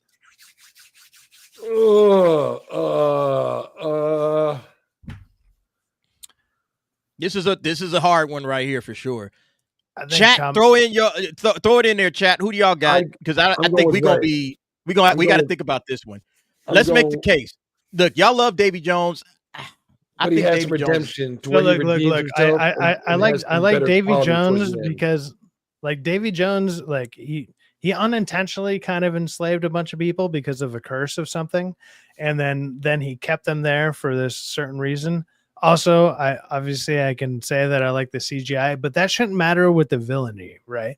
What is villainous about him? Jones actually has kind of a sympathetic story. He has sympathetic reason. Commodore has no sympathy at all. He's just a piece of shit. Yeah. You're not being like, I think Commodore. I think Commodore. Look, he said it. Commodore slept with his sister. It's Commodus. I don't know why they got this. Really relate with Commodus. Yeah, we can all Commodus. That's his name. But they misspelled all these. Commodus. They misspelled a lot of shit. Yeah. I'm going Commodus. One time I slept with my sister. I can relate with him. Wait, what? So I don't think. Look, Voldemort's gonna get all the way up to like the Final Four, in my opinion. Get rid of the cartoon. Voldemort on this one. just because the Hades on this version is likable, but also if you've noticed, anytime they depict Hades in like almost any type of movie or whatever, Hades almost seems reasonable because he's the person who balances the scales almost on life and death. You're right. So like Hades is always like, he's kind of like, he's not sympathetic, he doesn't care. He's not vindictive.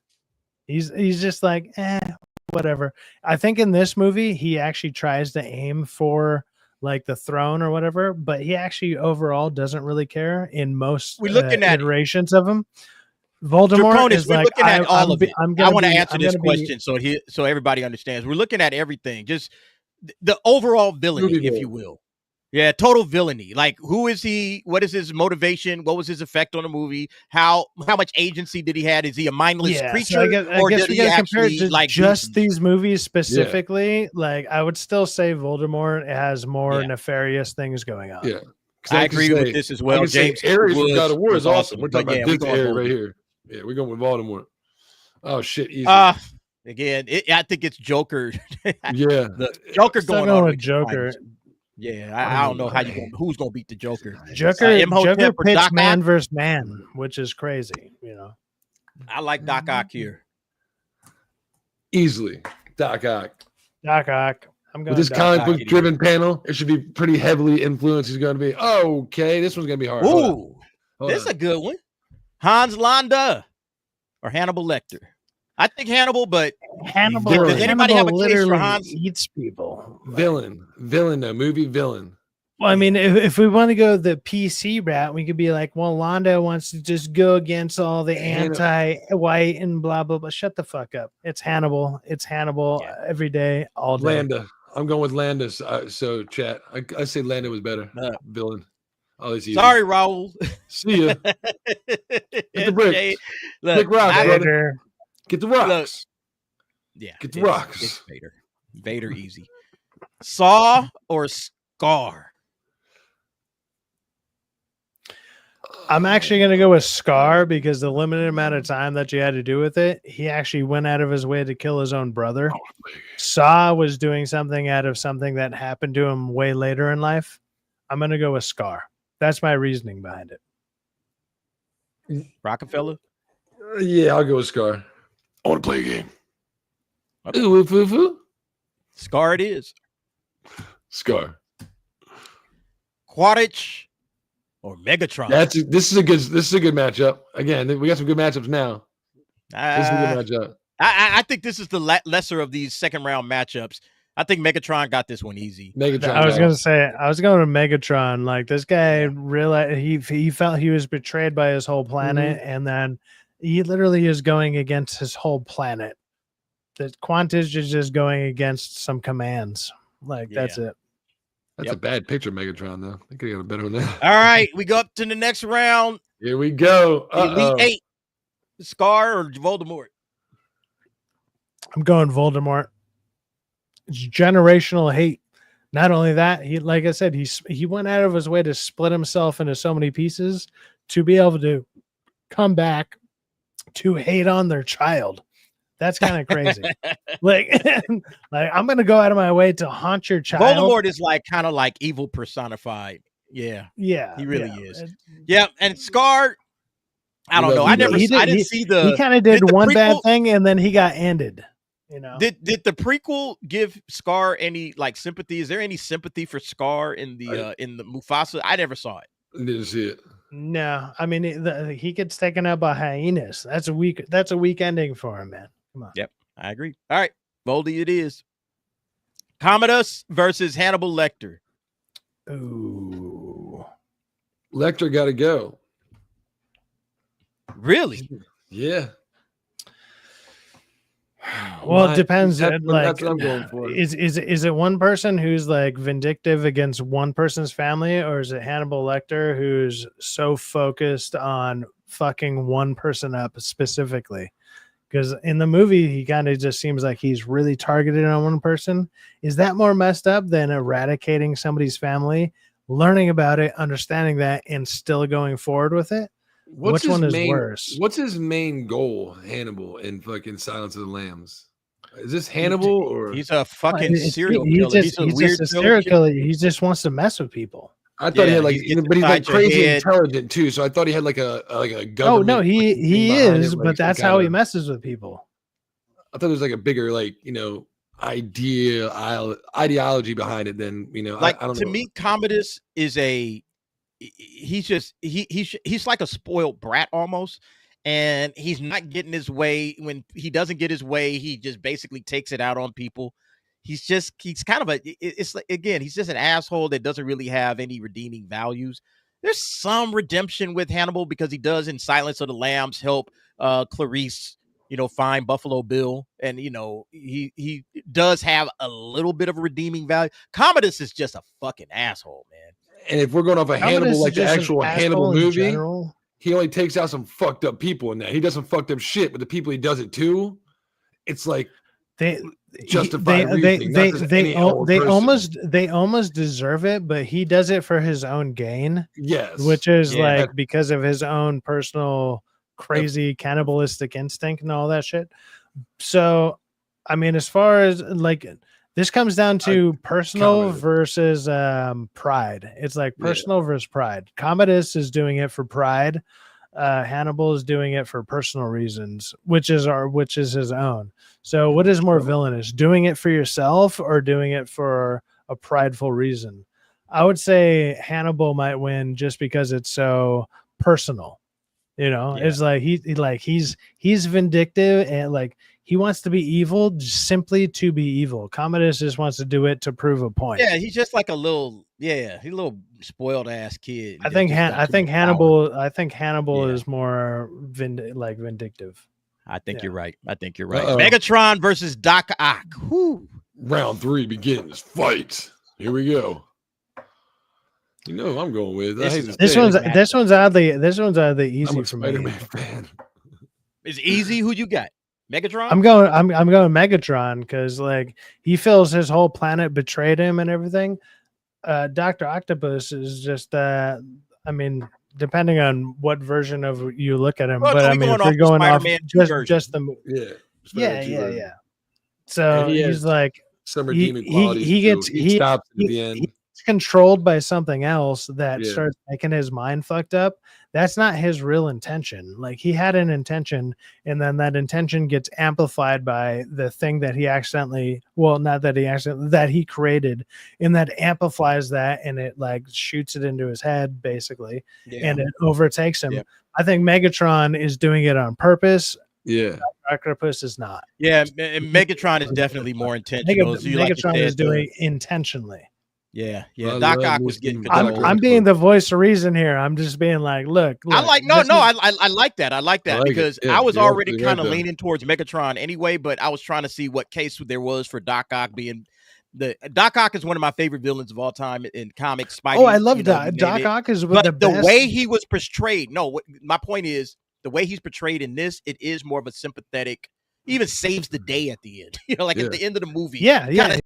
He's a redeemable villain. Yeah. If you haven't played Spider-Man 2, the game, when they introduce you to Sandman, he goes, "Sandman, stop!" He goes, "My name is Marcus. I've always hated that name." It's fucking fantastic. It's like they make you relate to these people. It's like, "I've always hated that name. My name's Marcus." It's like, well, Marco. I'm sorry, and it's stuff like that with the Spider-Man 2 villain. You relate with them. They're relatable characters. They just something fucked up happened to them. They don't know how to control. So that's not like really a villain. That's just somebody learning to fight. A life situation. So I agree with what you said. But man, Megatron, he was doing it because he's bitter. He got a grudge. This is a great fucking matchup. This I know I'm gonna get some backlash on because this is a great matchup.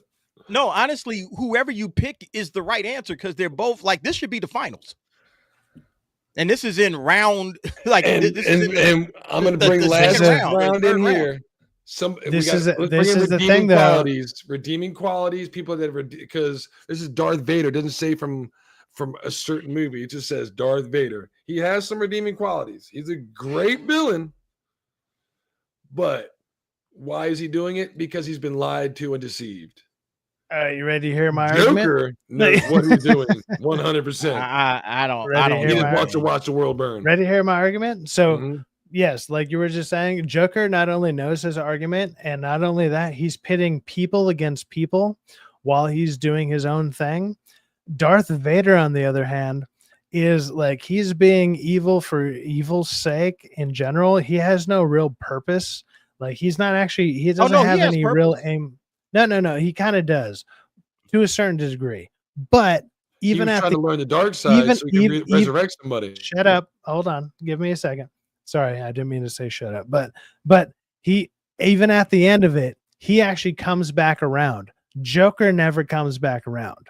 Joker never turns around. He is 100% dedicated. Joker is 100% dedicated to his cause. Vader turns back around. That's the difference that I'm going to lay out there for you. So it's like 95% versus 100%. Are we talking about their what? Are we talking about their deeds? No, I mean at the No, end, I'm saying, like, are we adding their deeds into the mix? Are we adding deeds? well, What they if actually you do that, did? like who's Vader been took a lightsaber to kids. Well, who's been more evil? Well, like, Vader this guy did. blew up. Vader took a lightsaber to kids. Vader didn't. No, he was Vader at that point. He was Darth Vader at that point. What He was still Darth Vader. He was Darth Vader when he took them kids down. When he killed them younglings. That's more evil as far as you're concerned with the movies. And that's what I'm asking about deeds. Because I didn't think we called him Vader until he literally got the costume put on, and Lord Vader, and like he didn't call him that. I feel that was Anakin's actions, and then that was Anakin's actions. But then that action made him become Vader. He went and killed those kids. He was called Darth Vader. Emperor called him Darth Vader. And then he told him to go out and take care of the Jedi. He went out there and started. I thought I think they're both terrible in their own way, but I think Joker's the only one that followed through all the way to the end. Like he lived. I mean, I'm not taking that away from. I get your point. I'm not taking that away. I'm adding to the mix with like, okay, pure deeds, like what this guy did. He facilitated the Death Star's destruction of Alderaan. I mean, he was right there. You know, maybe he didn't actually pull the trigger, but like he helped all of that come together. He was right there with the Emperor. Who was more evil throughout? Like Joker, I guess I could give you this. Like Joker at least gave people an opportunity to get rid of something. Vader, like you don't see something like that with Vader, because Vader is like, when he shows up, he's an absolute. Like I'm an absolute fucking menace. Like when I show up, death is gonna occur. It's all whatever. Like I am the dark side of the Force incarnate. That's fine.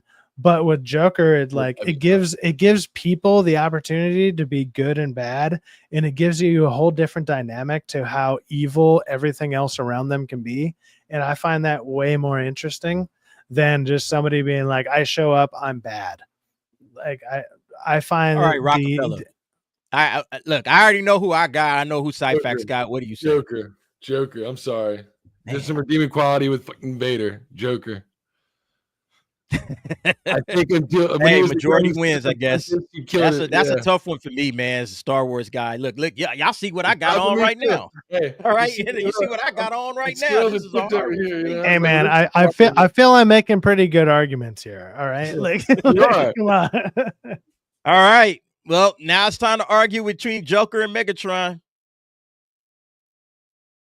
Now, see, I'm all in on the Joker now. I think I am too, because I don't know, but I'm not a Megatron. The main reason I'm in on Joker is because it's human. You know, it's like not only does he give people the option to battle against themselves, but he's chaos incarnate and he creates chaos.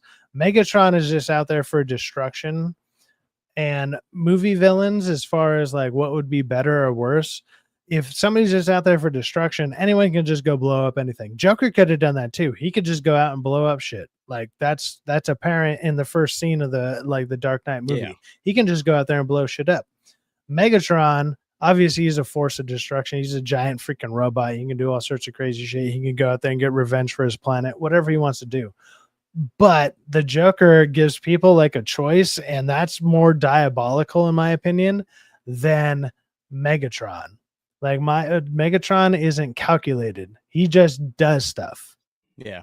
I think I'm Joker. with you I on think that. Joker. I think Joker is more I'm diabolical. Joker. Well, Joker's Joker. just a better So villain good. in my We're all opinion. we're all good on the Joker on that one. Good. 'Cause Not that's even what I that thought. close. Voldemort versus Hannibal Lecter. Ooh, it's Voldemort. actually a good matchup.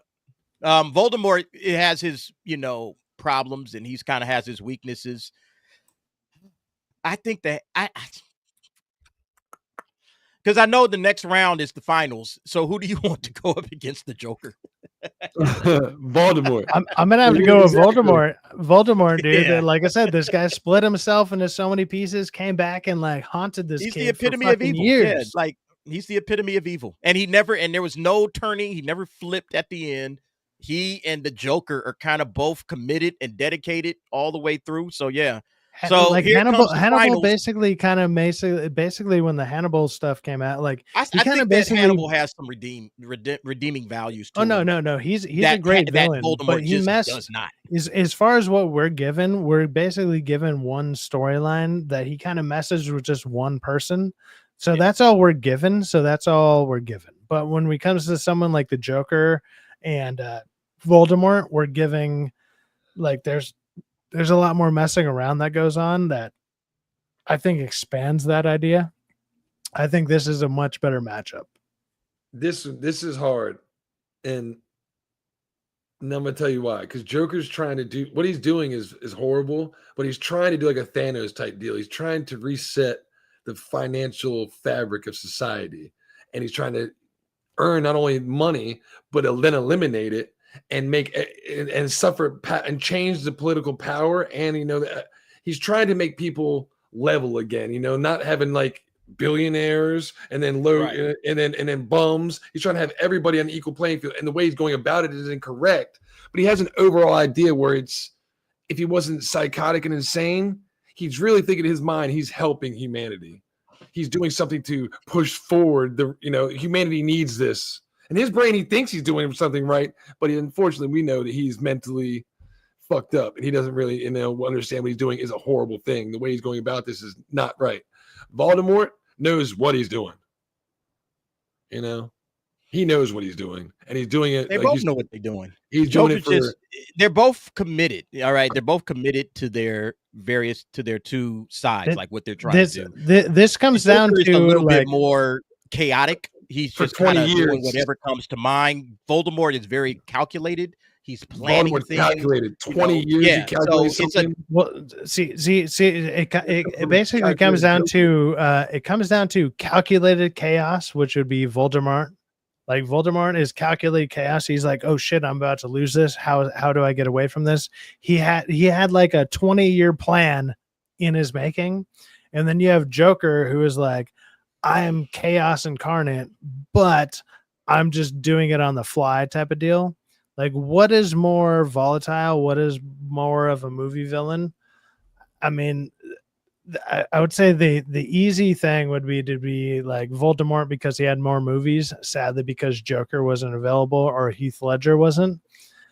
I think the Joker movie was more impactful, but I think overall, I'm gonna have to give it to Voldemort because he had like almost a 10-year plan. He had like a 10-year plan of just fucking up somebody's life. Like, while we're talking about that, I didn't read the books. Is there any significance to why he split himself into 7 Horcruxes? Is that like the 7 deadly sins? So even if you destroyed one of them, it wouldn't destroy his soul completely. He's trying to stay alive. Basically, he's trying to cheat death. 7. Is there a number for? He's 7 is a magical cheating number. death. Yeah, I know seven. Like The reason he used 7 is 7 is the most powerful magical number, so it's all baked into their belief systems of 7 is a magical, it's a special number, and so he wanted to have a 7th Horcrux, even though he actually technically had 8, because Harry Potter became Harry Potter was yeah. So at the end of the day, I think Voldemort is he's evil, but he's not evil the way the Joker is. The Joker is just a diabolical, chaotic soul. He's just disgusting. He's just a disgusting person. Voldemort as well, and he'll murder you before, just as easily as the Joker. But Voldemort seems like he has like a philosophy behind it all, and it kind of makes, sadly and crazily enough, it kind of humanizes him a little bit. Joker just doesn't have any philosophy other than chaos. He's just an agent of chaos, and he just wants to kill, and it's indiscriminate. He doesn't care who. And you know, Voldemort didn't kill people unless it fit his plan and his agenda. He wasn't just like a maniacal madman. He would kill people, but he was like, well, I need to take this guy out, so I'm gonna kill him. Or I need to take the Potters out because the Potters, I heard a prophecy, so I got to go and kill them. But it's a very calculated, kind of planned out evil. Versus Joker is just, fuck it, I'm killing everybody. I'm blowing up hospitals. I'm gonna kill this person, that person. I'm gonna shoot this guy at random. He doesn't care. He's like, I'm gonna burn like $10 billion. Like, who gives a shit? Like, who gives a shit about any of this? Like, he's just an entity of chaos. So he's unpredictable. Yeah, like, I think we're going Joker. So Joker's the winner. Too. I'm not going to share it. Don't share it because overall, overall Joker. This was your finals. Yeah. All right. Then Hans Landa. See, I told y'all Hans Landa, but then Voldemort. That's your top 5 there. Scar's the 5th. It's funny that these are all the active numbers between other people as well, and we were pretty spot on. If you've never seen Inglourious Bastards, go check that out. It's a hard watch. It's very fucking but the first probably 15 minutes is one of the best opening scenes in film I have ever seen, probably. And you could be like, what the fuck's going on for the first 5 minutes? This is what Rockefeller's talking about. 6 minutes in, you could be like, what's happening? By the 7th point, you could be like, wait. Then by 8th, you're like, drawn in. And by the 15 minutes, you're like, what the fuck, dude? It's going to be crazy. It's like, so. Hey, everybody, every last one of you guys, thanks for hanging out with us tonight on the DA's office. It's a lot of fun. Let's go around. It's just 2 of y'all now because T took off. Syphax, got anything coming up? Yes, right actually before this stream, I dropped my Bring Her Back review. If you guys can go check it out, even if you only watch it for a few seconds, whatever, leave a like. If you haven't subscribed, go ahead and subscribe to that. I think I did pretty good on that review. I actually wrote out a whole script. I did a whole thing on it, whatever. Like I haven't learned how to cut in all the videos and do all the fun little gifs and gabs that a lot of people like to do. But it's still, I stand by that review. It's still a good movie. Go check it out. After this, if you guys are interested, we can do an after party, and I might go ahead and throw one of those up. And then on Wednesday, I'll be doing the midweek hangings, which is the new show that I've been doing around. I believe it's going to be about 2:30 for about an hour at 2:30 Pacific Standard Timing, and then obviously nightcaps on Tuesday and Thursdays if he wants guests or not, and then Friday at Rockefeller's for YouTube and chill. That's about it. Also, I'm going to see Ballerina, and I'll be doing a review on that as well. That's it. Nice. Thank you for being here. Appreciate it, Syphax. All right, Rockefeller, your turn. What you got coming up? Go check out Syphax's video he just dropped. Don't forget to subscribe to DA, Syphax, and Uncle T. If you're new to the channel, drop a like, share. I'm going to be doing bonfires and coffee underneath my name over here. I play video games Monday through Friday, 8:30 a.m. I'll be going back to Lies of P today if anyone wants to hang out. I'm in like City Hall, Krat City Hall, and it's fucking fun as shit right now. So come hang out. Thanks for coffee. Cool. All right, everybody. Thanks for being here. We appreciate it as always. Shout out to all of the super chatters, all of the membership gifting. I love it. I appreciate you guys. You're the best. Look for more videos tomorrow. I'll be on Film Threat Versus tomorrow at 1 p.m. on Film Threat's channel. And then, of course, we'll be back on on the Nightcap on Tuesday night, 10 o'clock Pacific Standard Time. So wherever you're at, if you're up, come hang out with us. It's going to be a lot of fun. We'll be talking about whatever's on the day. All right, guys, take care. I will see y'all on the next one. Where's it at? Oh, there it is. Peace out.